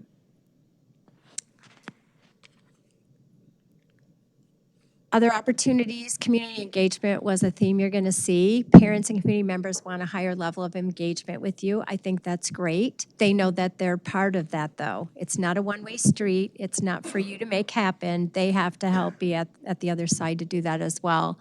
They want to make sure to have stronger alignment between schools and the community. So if the community is working on a particular issue, they want the schools to be at the table helping and vice versa. They cite the desire for more volunteer opportunities and an ability to provide helpful feedback. Community leaders want to have a strong partnership. They want to work together on problem solving, whether they're community problems again or whether they're issues that you have, so we can find a unified solution moving forward. Opportunities around communication. Clear and consistent communication. They emphasize the need for clear, more transparent decision-making and better communication practices so that it helps build more trust and ensure community members feel informed and included. When we talk about facilities and infrastructure, again, we've got some breakout data we'll provide on this in a more detailed manner as we get to the facilities parts of the strategy, but overall, when you culminate all of it together, the things that come up the most are aging facilities, inconsistent building conditions, the need for long-term transparent planning as future opportunities arise, and they want safe, modern, and well-maintained facilities guided by a clear and transparent long-term plan. I mean, that's got all the words from all the groups together. So I want to talk a little bit about their vision as we end this section. They want modern, well-maintained, future-ready facilities that provide, a sense of pride, and they align with the strong reputation MPS holds. On more than one occasion, I heard somebody say, we have such a strong reputation. I want our facilities to match that reputation. They want MPS to provide coherent and clearly communicated pathways that prepare students for college, for careers, for trades, and whatever life that they have beyond high school. So that's the pathway. They want them to have a pathway. They see a district that prioritizes the whole child, and works hard to close learning gaps. They envision increased real-world learning, stronger partnerships with businesses and community organizations to provide opportunities for students, by the way, and a district that strengthens civic engagement and contributes to Midland's long-term vitality. There were a lot of threads about civic engagement that came up in this. A lot of those things came up around the profile, but it came up in separate conversations as well. They have a strong sense of shared purpose, rooted in collaboration, clarity, and community connection, and that's what emerges as their defining aspiration. So I'm going to pause there. Those are community findings. I find the communication part so interesting because it's both a strength and an opportunity. It absolutely is, and that is often the case. Yeah. And I think it's important as we're going through this process to be intentional about how we're using the word communication and what it means. You know, you can be one parent who thinks we have great communication. I use Parent View. I get information from my teacher, and you can have someone else who maybe doesn't use those things but thinks we have poor or good communication based on something they're experiencing individually. It's a word that Complicated. Can involve experiences on such a diverse level. And so I think it's also something that we talk about a lot, about communication, because there is a lot of information going out, but then people don't feel communicated with. So, you know, no comment other than just it's an area where we need to be very intentional about our language also and what it is that we mean and that we're hearing when we're using the word communication, and also focusing on not just the communication as in the exchange of information, but also what understanding is had by this exchange of information, and how are we confirming that there is a shared understanding when communication happens. Everybody good?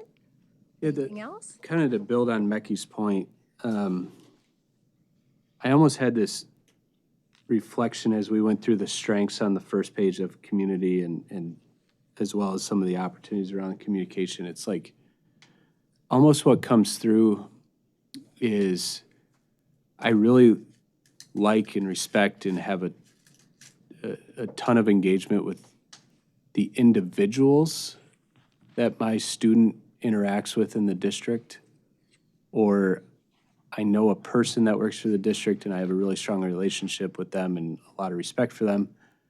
But there's a disconnect when you get to the bigger, the district and kind of the perception of the individual versus the district and The system, yeah. the system. And I'm wondering how we look at that as an opportunity to the point that you made around communication. And it's almost like, you know, a lot of the polling for Congress. It's like, I like my congressperson, but I don't like Congress. And how do, it's almost the same, it's the same dynamic, and I don't know how to solve it. But it's definitely an opportunity for us, right?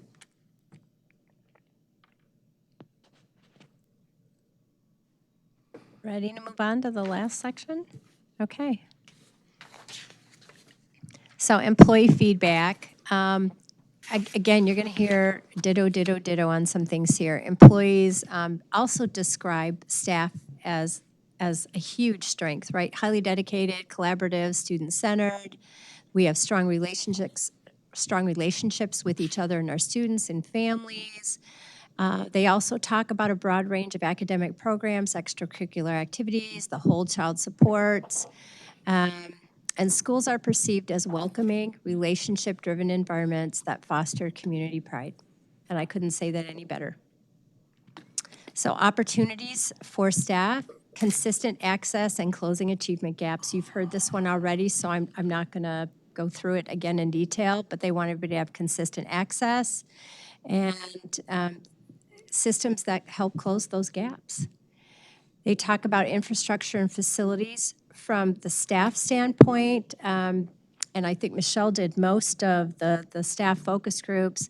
It was a lot about classrooms, right? About size and having things be appropriate for the learning environment. So safe, reliable, well-maintained, modernized buildings, improved climate control came up, continued focus on safety, spaces that support collaboration and technology integration. Equity came up again. And they ask for transparent, data-driven planning for future models. Concerns include aging buildings and a need to upgrade to meet current student learning needs. You know, the number of kids in a classroom, the needs that they have, et cetera. Communication and trust came up. So communication came up again. They want to have clear, consistent communication about decisions, priorities, and implications.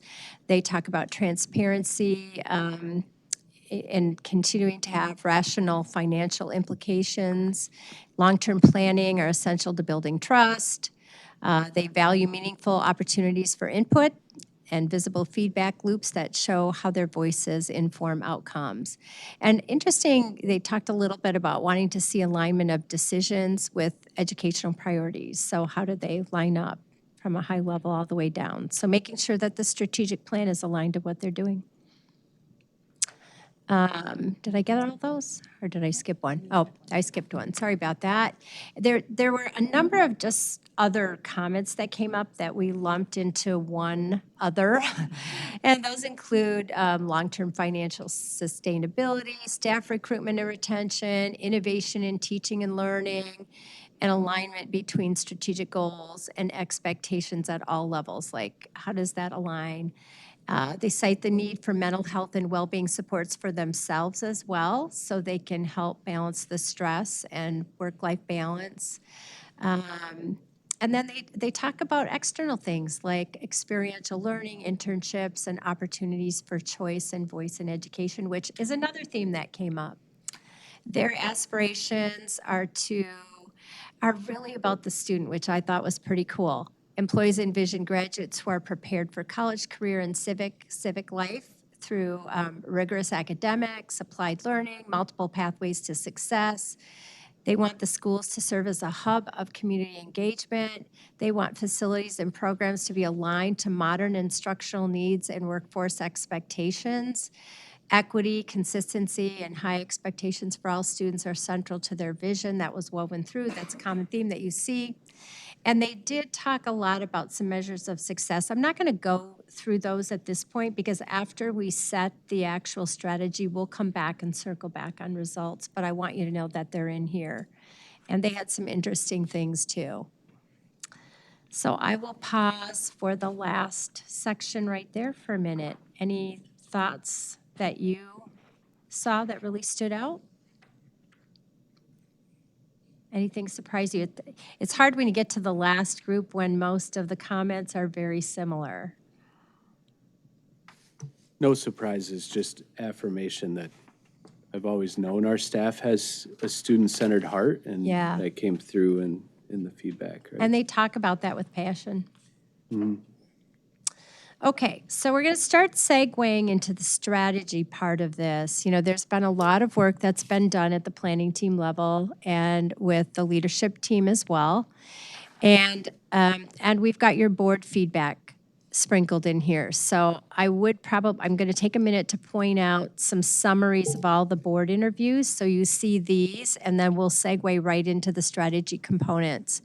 You all, as a board, valued strong staff commitment and dedication to students as well. So that was a highlight and a caring culture.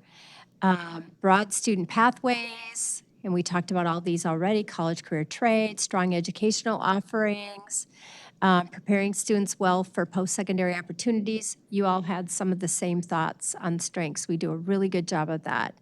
We provide inclusive environments for diverse learners and high-quality special education services and supportive elementary communities. Operationally, strengths also include financial discipline and a stable cash position. So those are things that all of you collectively said. Your opportunities included equity and access to close achievement gaps. So I'm not going to read through that because we're at the point where we're saying kind of the same things. But some of you did talk a little bit about some of the gaps that we see with our Alice families and with poverty. Families in poverty as well. And they do affect readiness and access. And so how do we get support to them? You talked about communication and trust. So another theme there. Some board members want to continue to build on internal communications between board and leadership and basically ensuring that communications are timely and thorough. They also want to continue to build community trust and understanding, so that external component. So we may need new communication methods. You know, we've talked a little bit about how do we reach people in the community? And is it just via email, or is it by the website, or do we have to do other things too? So I think those were good comments. One of you talked a little bit about talent recruitment, improving talent recruitment and competitiveness and attracting educators and continuing to get that high level and degree of employees that come in. You talked a lot about infrastructure as well and facilities. The majority of you feel that there's an urgent need for secondary building modernization, so middle school and high schools. There's interest in exploring a single high school model. You also want to see updated labs, STEM spaces, art spaces, and flexible learning environments. And you talked a little bit about elementary schools needing continued updates, so long-term planning may need to include some additional elementary construction. And all of you talked about how buildings must align with future academic pathways and community expectations, so being very thoughtful about that. You also talked about community and partnerships. So again, likeness of thought, right? You should be a central hub and a gathering space and a community connector, and we should have more partnerships with businesses, nonprofits, and other community organizations, because that helps us expand opportunities for kids as well. Staff visibility in the community enhances trust and district reputation. Collaboration is essential for all of your goals. Your aspirations, as kind of a summary, are that the board vision includes being a destination district known for innovation and whole child excellence, having a world-class high school offering robust academic, art, and skilled trades programs, a stronger sense of belonging for every student, and rich extracurricular and leadership opportunities. You also talked about things like a deep community identity centered around public education and shared pride in MPS, and being regionally recognized as a top academic district, offering personalized learning pathways. And finally, you also had some measures of success that we will circle back to when we get to that point in the process. But you talked a little bit about wanting metrics that not only included test scores, but other things as well. So we will again circle back to that. So that probably doesn't come as a surprise to you, because I'll share your comments on a regular basis. So at this point, what I'd like to do is move you into some of the framework pieces, if that's okay. How are we doing? Anybody need a break? All set? All right? All right. Okay.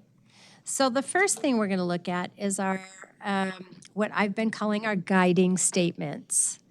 And that is our new draft mission, vision, and values. Mission being a purpose statement, and I'll give you a quick definition. It is what we do and who we do it for. And sometimes we sprinkle a little bit of how in there as well. Our vision is kind of that collective vision of what we have for the future, and our value statements define the behaviors that we want to espouse and people to see. It's what our true beliefs are. So I'm going to start with the mission or purpose statement. I would tell you, I think we're on about the 48th version of this. It could be more. We have done a lot of wordsmithing. That's a good thing. We have started with collective words, we've started with themes, we've had a number of drafts, we've had small groups go off, and including Katie that has dedicated quite a bit of time to reestablishing them. I think we're at the point where we're almost back to full square. So I will tell you that in my years of doing this, we always usually come, obviously, to an end result. Sometimes we don't have a statement where every single word is the perfect word for every single person. And I've learned over the years that there are certain words that are trigger words, like people love the word thriving or they hate it. And so my advice to all of you is look at the intent, know that there's been a lot of work that's been done on it, and ask yourselves, can I live with it and actively support it? Because that's what consensus is. We might still have to do some tweaking, but I just wanted you to know that you have a team that has done a lot of work on this, and they were very thoughtful about it. And anytime we went to a second or third or the next generation, we went back and re-looked at everything we had constructed first. So let's start with the mission. MPS is committed to creating a safe, innovative, and student-centered learning community where every learner is challenged, supported, and inspired to reach their full potential. And I'm going to pause there. I want to get your thoughts, ideas. Do you like it? Is there a trigger word in there for you? Could you actively support it? I know there were comments in the planning session, the last planning meeting, about are we bold enough? Are we getting enough boldness in both of these? And I went back and looked at every rendition that we had prior. And I think we did in this last draft, try to find the balance of being super bold and high achieving and yet meeting every single student where they are and taking them along the path. So I would welcome any thoughts, ideas, and comments around that.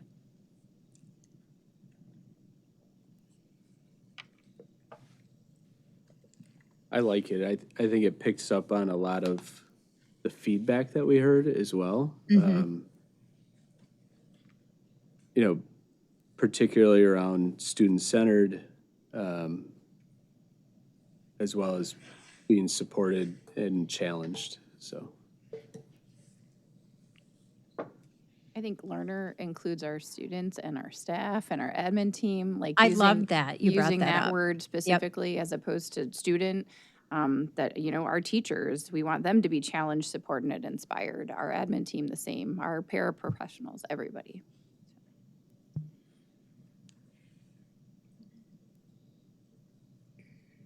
I may have said this in a planning session, and this is, you know, I'm not going to say no to this, absolutely. There's something about learning community. I mean, isn't that a school?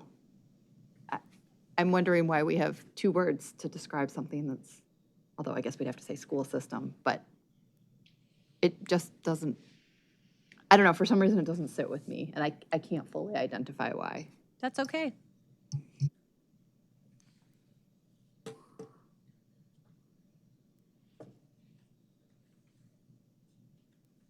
Are there other comments that you would suggest that we go back, and we can definitely go back and look at a different phrase for, or word or words for learning community, but is there anything else that you would suggest in there? Do you like it other than that?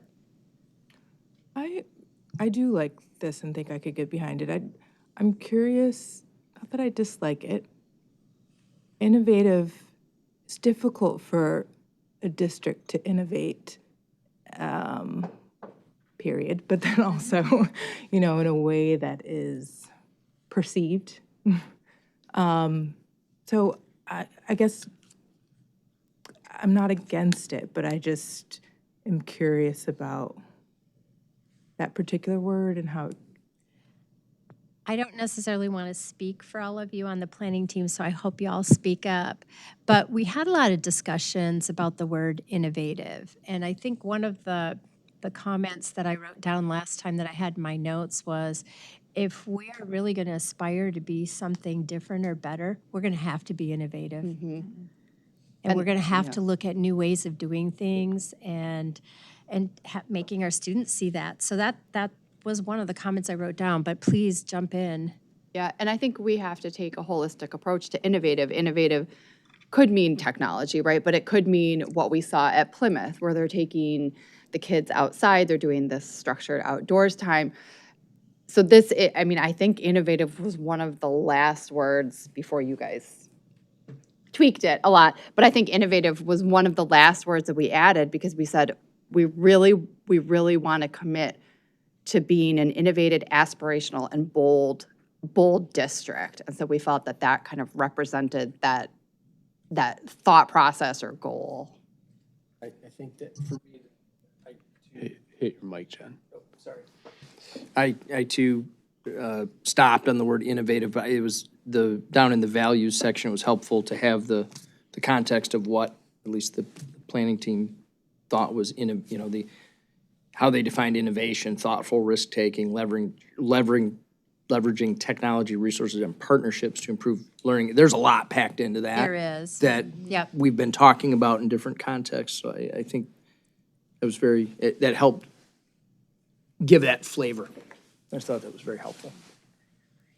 So just so I know what I need to go back to the planning team with, can you live with it, or do you want us to go back and do rework? And it's okay if you do.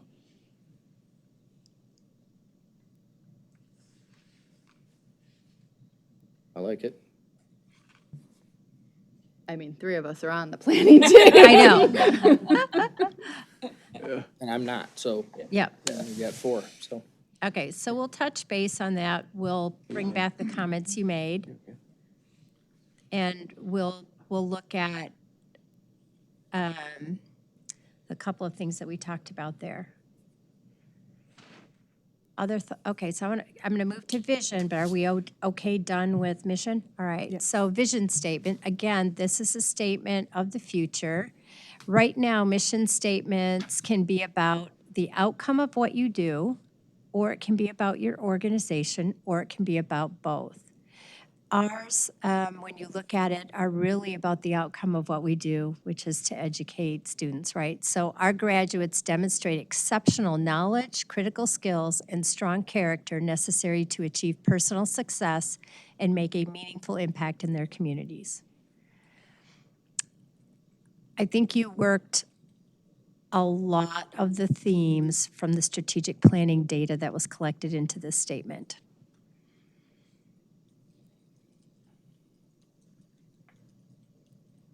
So I'll pause and see if you have comments. I like it.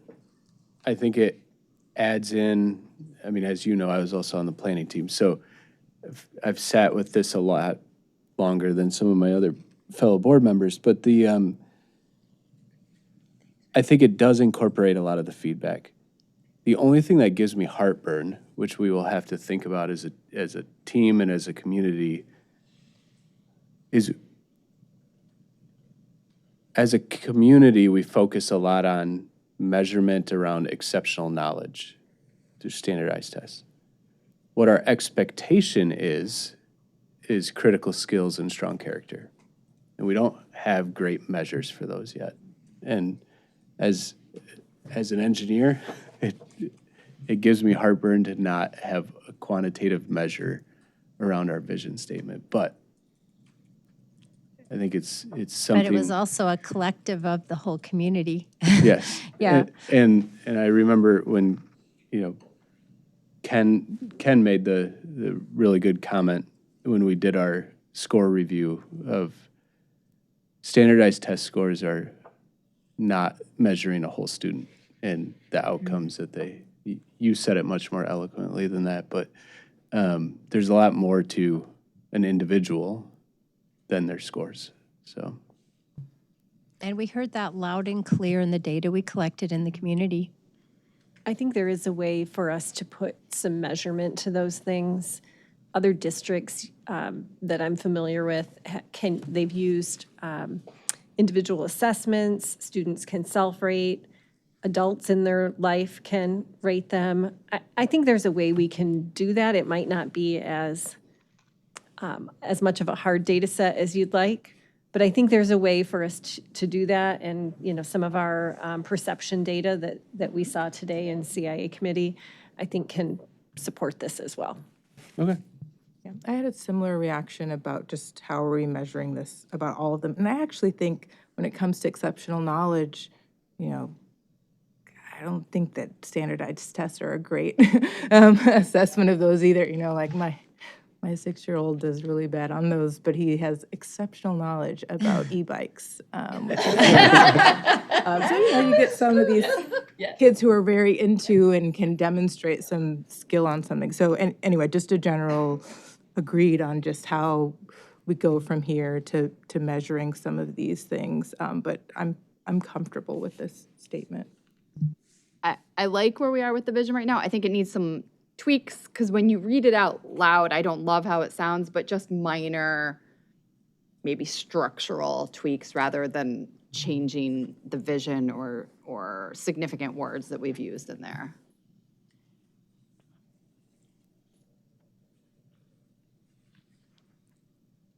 So pretty close on both those statements. Okay, great. We'll run them through one more time, and then you'll see something in your early March packet that'll be pretty close to those then. All right, I don't want to read the value statements through word by word. I would like to share with you, you've got 6. I think they all align to everything that we've talked about, and these can be a work in progress too, because I think that as you start to communicate them out to the organization, you may find when you verbalize them or describe them that you start tweaking the descriptions a little bit, and that's okay. But the headers, growth and achievement, respect and belonging, resiliency, trust, innovation, collaboration, do you feel like your team has hit the right ones? We added a couple after the last planning team meeting because they came out as being pretty important, particularly after looking at some of the data too. So are you thumbs up on framework as a whole, our guiding statements? Okay, great. Thank you. And thank you to the planning team, all of you who have spent lots of time. And Katie, you've really worked behind the scenes too, so appreciate all the work that everybody's done on that. It's hard to get to this point, and we did it rather quickly, so I appreciate all that effort. All right, so here's the fun part. We asked so many stakeholders, almost every stakeholder, what they thought were some of the attributes, skills, things that they would like to see a successful graduate have when they leave our path. And we spent a lot of time on this. And just so you understand, after we took all the data, we laid it all out, and we did it by stakeholder group. And then we looked at what pieces of that data were common from each group.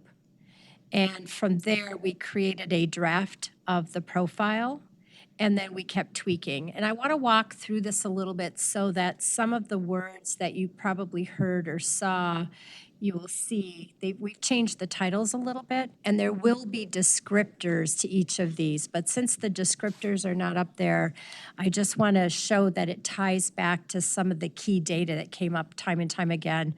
Creative and inquisitive is about critical thinking and problem solving, and to some degree innovation, and that came up a lot through every single stakeholder group, right? And that's creative and inquisitive.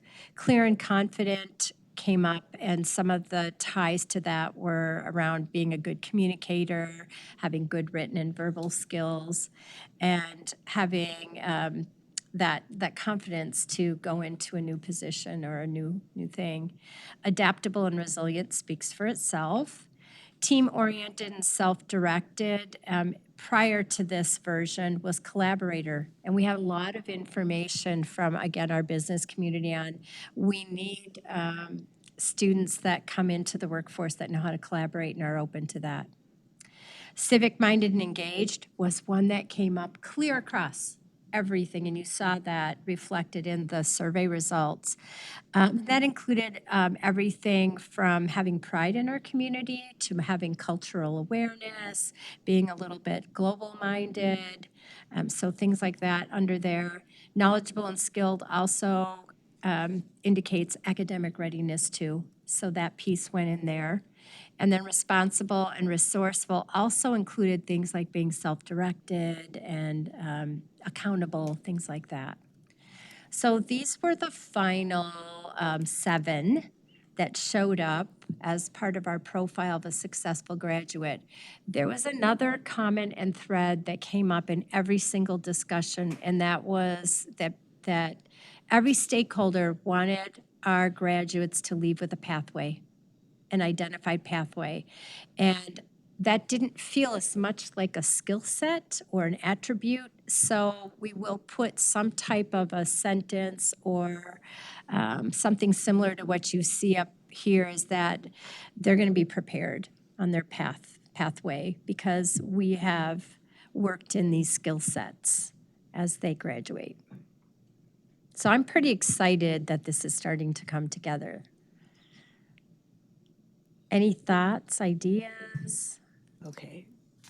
This makes me sleepy, all of these different, this sounds like an amazing person, but it also sounds like not just one person, but like maybe there will be a successful graduate who embodies some of these and not all, or maybe just one of these and not all. So can you talk a bit about like how, like what is this, how are we going to use this? And is the goal that like every successful graduate will have all of these things? I think that's a great question. So these profiles or portraits of a graduate are used in multiple ways. One is to provide us with kind of an overarching framework by which we can make some decisions at the classroom and programmatic level. So for example, if we know that we want students to be clear and confident communicators, where in our system are we providing them with opportunities to learn and practice those skills and get feedback? And I think all of these can apply in that context. Where are we baking this into the system? Because we know that these are skills that our students need to be successful in their next phase of life, whether that is going to college, entering the workforce, military, apprenticeships. And will they be perfect at these? No. I'm 51, I'm not perfect at these. It's a work in progress, but it gives us some direction for how we can be more intentional in providing students with explicit opportunities to gain these skills and attributes. So I do think there is also a way that we can measure some of these and sort of keep a pulse of how we're progressing in that. And to your point, it's a tall order for sure. But this is what we're called to do in education. I guess that's the piece of it, just in how we're using it and maybe just how we're communicating it. Like, you know, some of this are just different personalities, right? Like, yeah, there might be some skill about being clear and confident, but I guess I would love for a student who graduates to be able to see themselves in a successful graduate profile and not feel like, oh, I'm not all of those things, so I'm not successful. Okay. So maybe that's just in how we communicate how we're using it, and this is what we want to try to foster, as opposed to like, you are not successful if you can't. I mean, like you said, all of us, right, are still working on something on this list. Sure. That's a really good insight. Thank you for sharing that. I think part of the intention in creating this was actually what you just mentioned. We're going to continue our hard press to make sure every student leaves us with knowledge and skills that they're proficient where they need to be proficient. But I think we know that some students feel they fall short there. And these are other ways that we can lift them up to say, no, you still can be ready for success after high school when you have these other skills and attributes. But your point is well taken. This isn't meant to be to create more undue pressure. or to create unattainable expectations. What do you all think about this? I also, in regards to this, I think, one of the things that started spinning through my head is a measurement and an ask, right, of our, as you're coming into high school, what do you think about these words, right? Like, do they resonate with you? Where do you see yourself, right, on this spectrum of all of these things? And then again, when you're a senior and you're venturing out onto whatever your next path is, what does that growth curve look like, right? Like, because obviously if you look at these and hear these words as a freshman, you're like, what? But if we've done our job, and yes, right, like creative, for example, like some people are just naturally creative and others are like, I'm not creative at all, but that doesn't mean you're not successful as long as you've thought about what ways can I be creative, right? Like, where are my growth edges in regards to these things? And I love the idea of having our graduates even know what these words are and being self-aware enough to put themselves in a spectrum of these characteristics. Not to belabor this, John and I had a chance to go to the Siebert Luncheon, the VIP student luncheon, and the students were selected that month because they excelled in a particular attribute in the IB learner profile. I think ours was, I think they were inquirers. They asked questions, they were very curious. And I see this a little bit, and I think we can map it back and use some common language maybe to the IB learner profile and other frameworks that we already have in our district. And yes, I do think it's aspirational, to your point, Mecki. I think I need to think more about what you said because I do not want this to be a tool that diminishes students in any way. I do wonder if we use this as a goal. Okay, we try to teach individuals to be responsible and resourceful and just use it as touch points. We've touched on this. We understand that your skill set may be that you are insanely creative and insanely inquisitive, and we're going to foster that. And we'll touch on the other things, but we're not going to, I guess, worry as much. So really kind of highlighting that you don't have to be everything because no one will be everything. I will say adaptable and resilient is a little bit of a struggle for me because I think so much of that is learned at home that I do wonder by putting it on here if we're setting ourselves up for failure, if we're saying we're going to really, really work hard to make our students adaptable and resilient if they go home and they see something totally opposite. Good feedback. It's interesting when we asked different individuals and different groups what their feedback was on this, the very first thing that came out of everybody's mouths was life skills. And everybody defines life skills a little bit differently. And then we got lots of stories about individuals that people hired in the workforce that didn't have life skills. And some of those,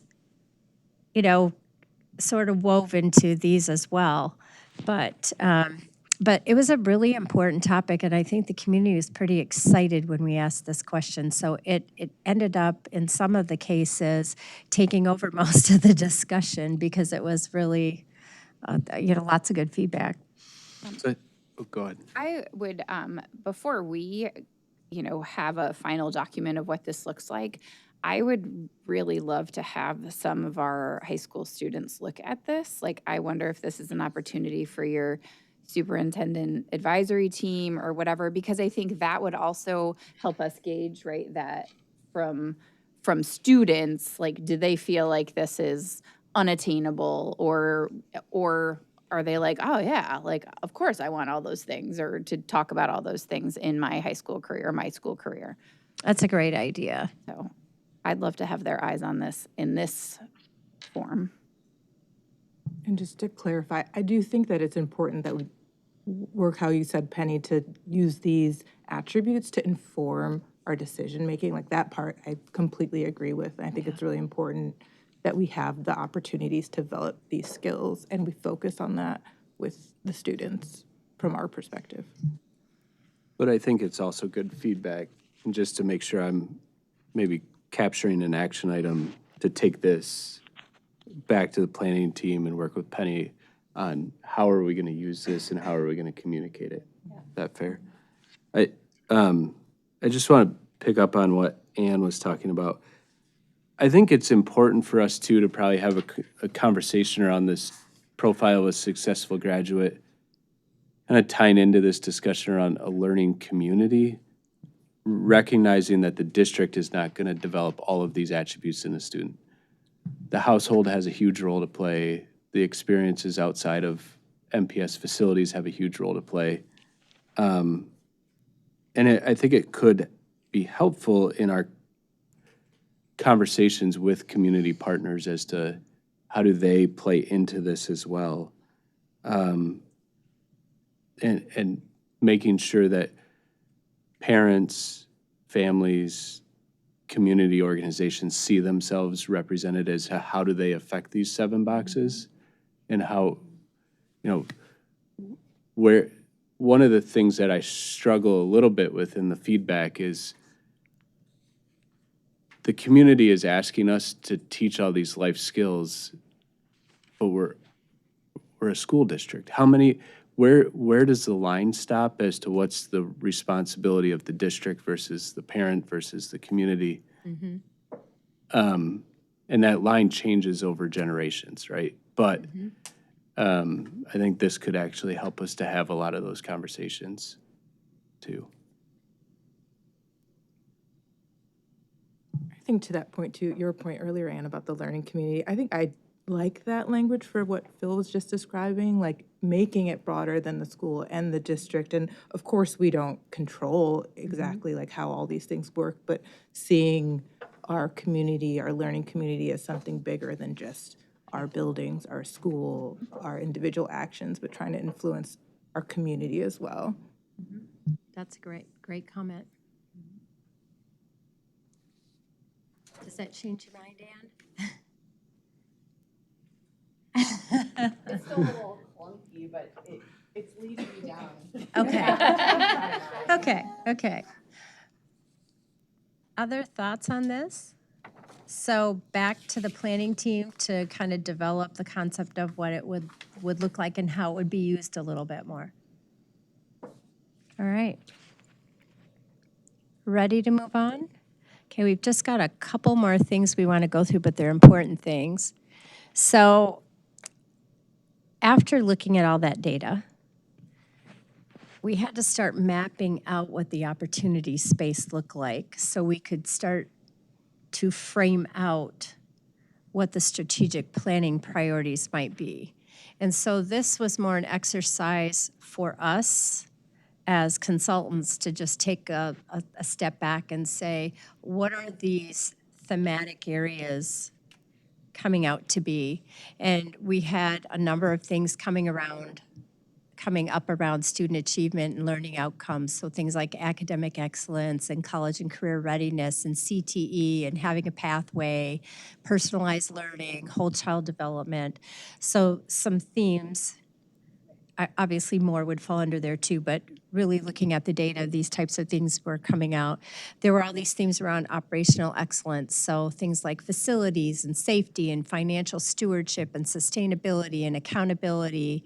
Obviously, communication could go under there as well, things like that. And then there were themes around teacher staff excellence, so professional development and recruitment and retention and leadership development, kind of HR things, but broader, even broader than that. And that there seemed to be some themes around technology and innovation, so digital and virtual learning, the use of AI and analytics, not only to help processes improvements, but also from the student perspective, right? The ethical use of, and then safety and security of technology, right? So there were themes around that, and there were themes around family and community engagement for sure. So partnerships in the community, transparent communication communication could fall there as well. Shared decision-making, more, relationships, engagements, volunteer efforts, things like that.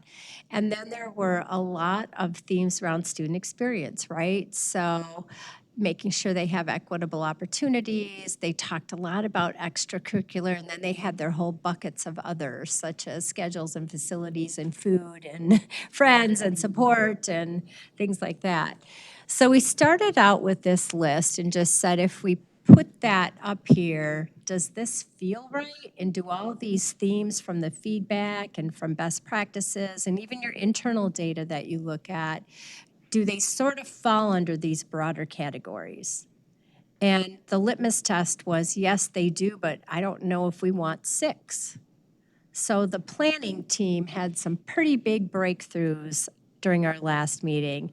And we talked a lot about a different framework, and we started drawing it out on the whiteboard. And I still have a picture of that chicken scratch in my phone. And that evolved to this. And this is the emerging, I say emerging because this isn't perfect yet, but this is from the chicken scratch on the whiteboard to an emerging draft strategic framework. Colors can change, graphics can change. It doesn't have to be a circle, it could be a square, those kinds of things. But here's where we landed with our last draft, that there would be a theme or pillar or priority area around operational excellence.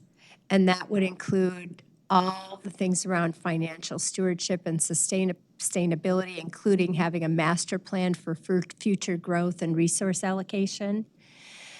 Accountability would be here.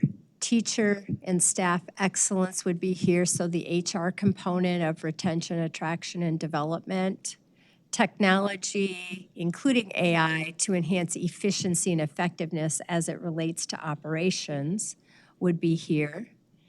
Enhancing organizational culture and making sure that the culture is aligned with the core values that we just drafted, that would go here. And timely and transparent internal communication. And I'll say the word internal because this is more of an operational internal bucket. Excuse me, I've been talking too much. So that would be one pillar or priority area. Notice that student success and our profile would be reflected in the middle of this, that's what we're driving for with all of these things. Family and community engagement, same bullets that we just talked about, having collaborations and shared problem solving, engagement opportunities, transparent communications, that would be a pillar. And then 2 more. Obviously, one of the most important, teaching and learning excellence and student experience. And that would include achievement and achievement gaps, looking at literacy as a focus in any other areas that you felt were important. All the training and development for teachers would be there. College and career readiness, curriculum, instruction, programming, personalized learning, digital, virtual learning, AI use, that's a pretty big, broad bucket, but those types of things would go under here. Equitable and diverse student experiences and opportunities, so that gets at that concept that we want everybody to have more equitable experiences at each school. Whole child development, we talked about staff professional learning and growth, and student safety. So that's a pretty broad bucket, but lots under there. And then the last one would be infrastructure and facilities, which would include future-ready, safe, innovative, student-centered learning environments, technology that would support teaching and learning and operations, and safety and security, which are also very big elements and what everybody has wanted in their vision, right? And that's both facilities and cybersecurity. It's not to say that there's not another bullet that would go here, but when we put everything together and had these discussions, it really framed out a 4-pillar or priority strategic framework. So I'm just going to pause and see what your thoughts are.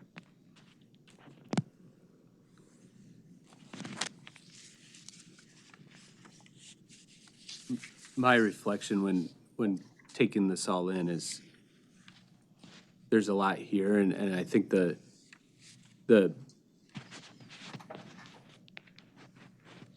discernment that we need to do as a board is working with Penny and her staff on what are we already doing? Right. How do we communicate that and measure it to make sure that it continues the success that it's already had? And then how do we prioritize the things that we can accomplish within a year? And this will be your long-term strategic plan. So I tell Yep. you to look out 3 to 5 years, and then you prioritize for year 1. Right. Yep. And, yeah, I was kind of thinking like, okay, there's going to be certain things that we want to do in year 1, year Right, 3, right. year Yep, 5, yep. and have measures of success around those. And kind of going back to your like very first slide, the MPS vision mapping had 3 priorities or goals. I don't know if you did that on purpose way back on like slide 2, but I was thinking about this and held my comments, but it's like, I like kind of how you've laid this out. We've collected this awesome feedback from our community and stakeholders, knowing that student success has to be in the middle of everything that we do. And we have some resource constraints around how many of these things we can accomplish. But let's figure out as a board and governance team as to what can we accomplish, what do we want to prioritize, and get that map done. Right? So this isn't a done deal. This is our latest draft, but you will get the next draft in a more finalized version on March 2nd. And so we've got a lot of work between now and March 2nd. So I think we're trying to get a feel for, are we on the right path? I feel you touched on this a little bit, but would the idea be, if we're going with something that looks like this draft strategic framework, that you would have these buckets and bullets, or would you? There would be goals underneath the titles. So under operational excellence, there would be some goals, some high-level goals. I don't know what those are yet, but they would probably be some function of the bullets that you see there. And those high-level goals, what's like a number that is palatable, or what do you think would make sense in terms of? It kind of depends upon the resources that you have and how big they are and the magnitude of them. So if you had one that was going to take all resources, you probably wouldn't have 10 goals under there. I don't know that there's a magic number. I will tell you from a priority standpoint, all the research shows 3 pillars. Most organizations that have 3 pillars have more success in implementing their strategic plan. Bigger organizations sometimes have more, and you're a bigger organization. So to have a 4th pillar, I'm not really that worried about. But I think the next part is going to be, how do we prioritize the goals, the high-level goals or objectives that are under each of these 4 pillars? If we're going to focus on operational excellence, community engagement, teaching and learning excellence with student experience, and infrastructure and facilities, what's most important in each of those? Mackie, I think what you're asking is, how do you operationalize the 4 pillars kind of maybe at a Penny and her staff level? Is that? No, I guess it's just a lot, like you were saying. It's a lot right yeah. now, and so I'm just Yep. wondering what the What idea does it is, look where like? you're gonna, like, where we're trying to get to, yeah. You would have more goal writing under each of these. So something that said, like, increase blah, blah, blah by something, something. Or they could have metrics, or it could be something like expand safety and security of facilities to include cybersecurity, or implement a cybersecurity plan, or I'm making things up on the fly here, so I don't want to put words in your mouth by any means. if you've got something around communications, maybe what it is develop an annual communication plan with diversified communication strategies, something like that, because we talked about communication a lot.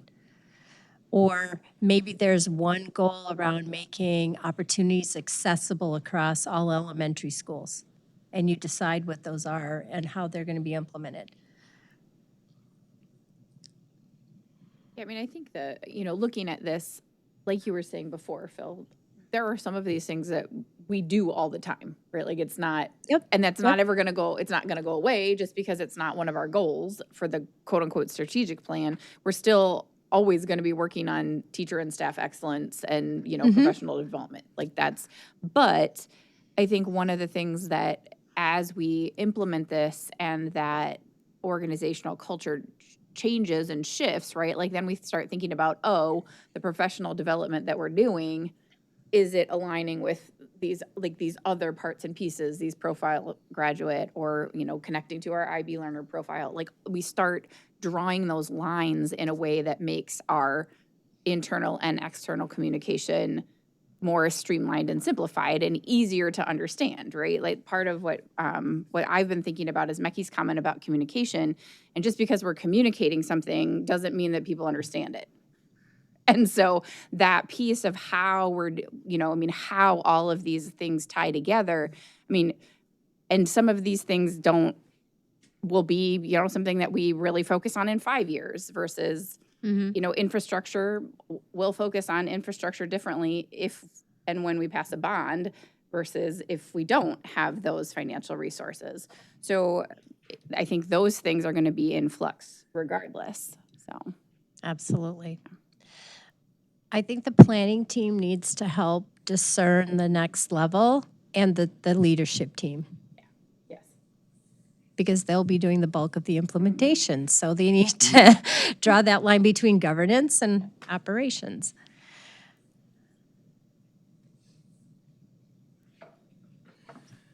I wonder if there is anything here that really stands out to you as most important. So if the planning team goes back and refines this, is there something that you see here that absolutely has to remain and it needs to be a priority? I think the transparent communication does, because I don't think it matters what else we do. If we're not able to communicate it effectively, no one's going to know what's happening. And that's not good. I wonder if the description of that, though, is like you were just saying, maybe like shared understanding as opposed to, because I think there is a lot of transparent communication and there's still a miss often. But I agree with that being important and essential even.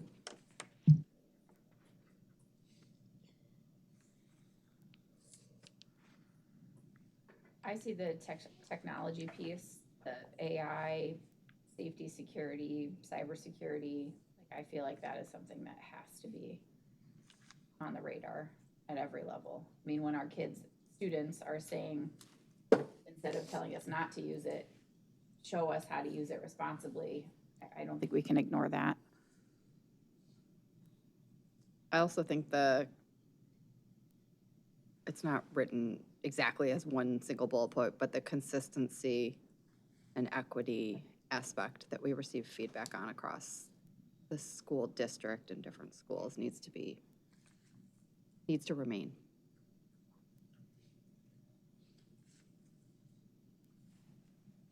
I recognize my question was a little unfair because they are all things we need to do.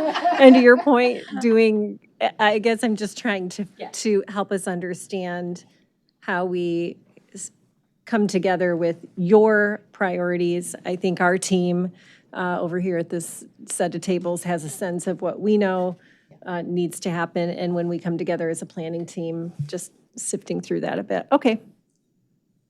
I guess I'd also add financial stewardship and sustainability. I'm going to add that too. We shouldn't lose sight of the fact, and going back several years here, but we talk about tradition. Everybody has assumed because we have a bucket of cash that we're sitting on. It's always been that way. Lee, when you were on the board, we had some significant financial challenges. If you go back 15 years. We did. We were insolvent. I mean, and look where we are now. We've through discipline, financial discipline, we've come back. You know, but the perception has been, the public schools has always been an affluent district, has always had financial resources that other districts don't have. That hasn't always been the case. And it's, I mean, that has been a priority the last, 15, but I think it needs to stay at least top of the operational excellence list. I'm curious, so I'm seeing, in my mind, I see the infrastructure and facilities as part and parcel to the operational excellence. It actually fell under there Okay. originally, Can you talk about that a bit? and we separated it out. I chime in, anyone on the planning team. I think we had it there first and then felt that it is such a focus of our work right now with the facility planning process. And if this is meant to guide our work in the next 5 years, we know that will be an important element that we'll focus a lot of time, energy, and effort on. And so we thought it deserved its own little call out. We absolutely could bundle it back if you all think that's best. I think my thought about it is just, the financial stewardship and sustainability. Like, there's influences there, of course, and I guess I don't have such a strong opinion one way or the other, but there's just so many ties there, and just acknowledging that we do have limited resources, we do have limited capacity, and these things relate. I think, Jen, you were just talking about one piece about the technology and then the safety and security. And so, that's just my first reaction. It just feels like there's going to be a lot of tie-in there. I think you're right that they definitely overlap. I think if I remember the discussion of the planning team correctly, it was more operational excellence was within our control. And infrastructure and facilities has to be much more of a collaborative discussion with our community, because the only way that you get a bond approved is with voters supporting you, as well as with, and we tried to group these things in that are bigger change. I'm trying to recall the conversation that we had, but it was more infrastructure and facility were big change, and operational excellence was more keep doing what you're doing. So kind of the distinction between day-to-day operations and long-term vision. Day-to-day operations is where financial stewardship falls. Yes. Because of the discipline of this team and how we manage costs. Yep. Infrastructure and facilities is Future looking. and longer term. Okay, I appreciate that distinction. I also think we just heard over and over and over and over again in all the data and feedback that is a priority. So if we don't parcel that out and say, this is a priority, this is something that we're working on, talking about under, and in every way possible, innovating all the things, I think it's important that our community hears and sees that as a pillar of what we're doing for the next 5 years. I like that reason, Jen, to call out. And that doesn't mean the master plan wouldn't go only under operational excellence, obviously. It would transcend.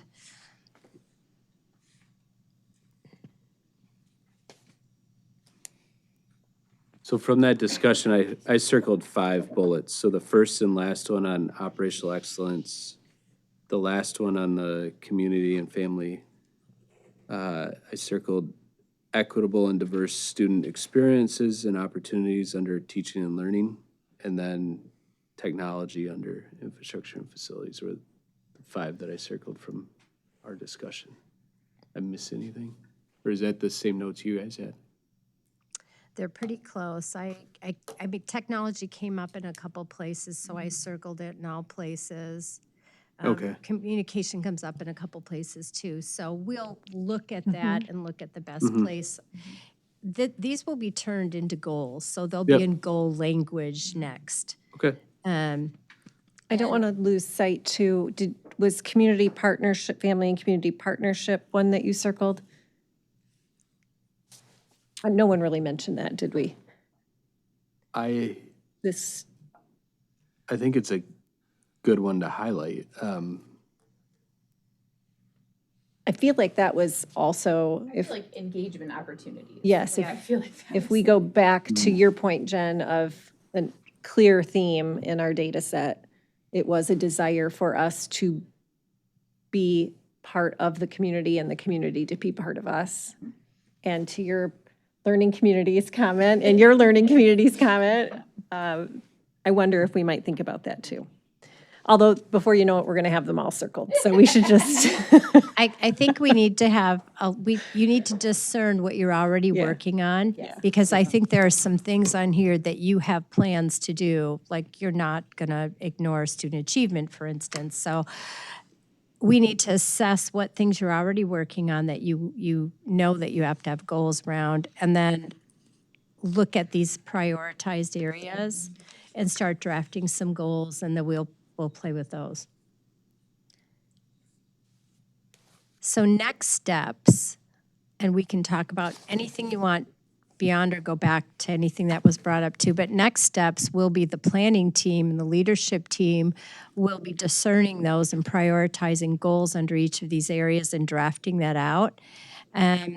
If we have an opportunity to come back to you for some feedback before the March 2nd, I think that might be appropriate, even if it's a quick presentation or just sending something for you to review and giving some feedback on. That would be great. We'll talk in our planning team on the best way to do that. But that's what we're gaming for right now, is that March 2nd, having a really pretty clean draft of this page in a framework with goals on it. And a mission, vision, and our value statements as well. The profile of a graduate we can keep working on over time. And I think you'll get closer and closer, and we'll go back and we can for sure pull out and tabulate feedback from all of the data sources at a higher level if we need to as we get into goal and action setting or a more detailed level. If you said, gee, we want to have a goal on XYZ, we can go back and extract out comments even down to the comment level just to help you frame what those might be.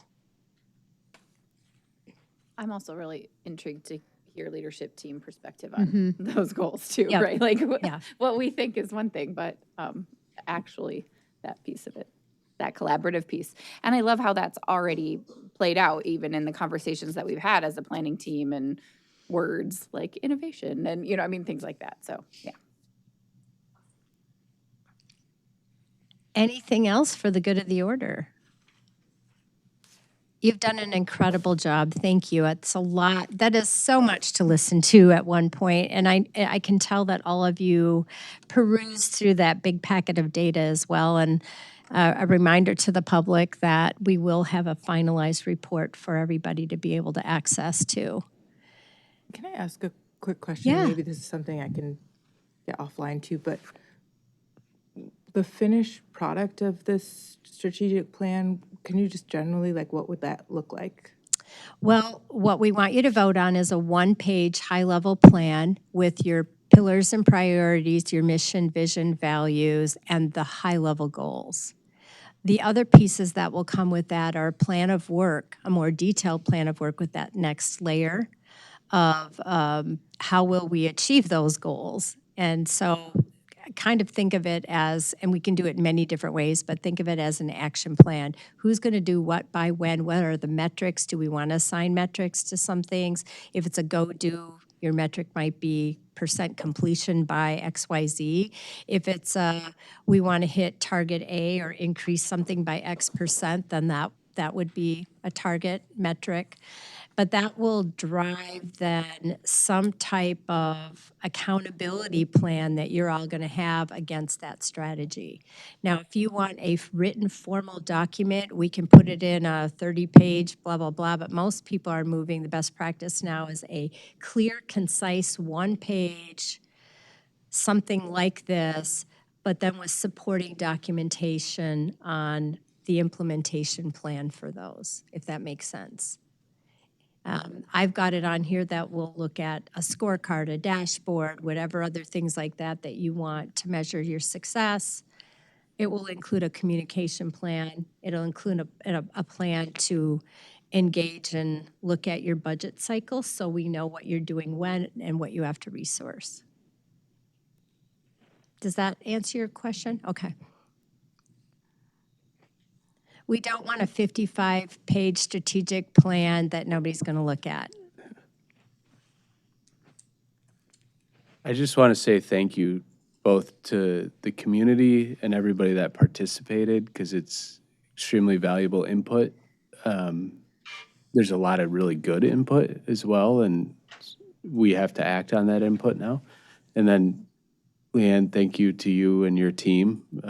You guys have gotten through a lot of interviews and assessment and got it into something that's digestible for us. And you've been fantastic facilitators throughout, so thank you.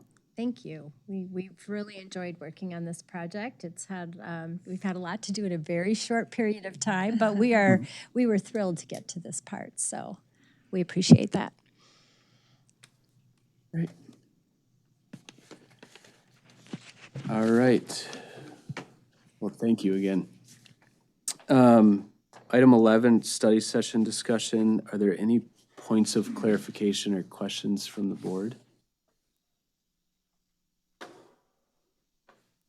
If not, I'll turn it over to Penny for a couple quick announcements. Very brief announcements. Just want to again express appreciation to you all as a team and to individual board members. It is still Board Member Appreciation Month, and we're just going to keep this theme going. I think Katie had reached out and is trying to connect with each of you to get your insights on a few pieces that we want to use in our communications and to just keep reminding our community that you are touch points to our school. So thank you for doing that.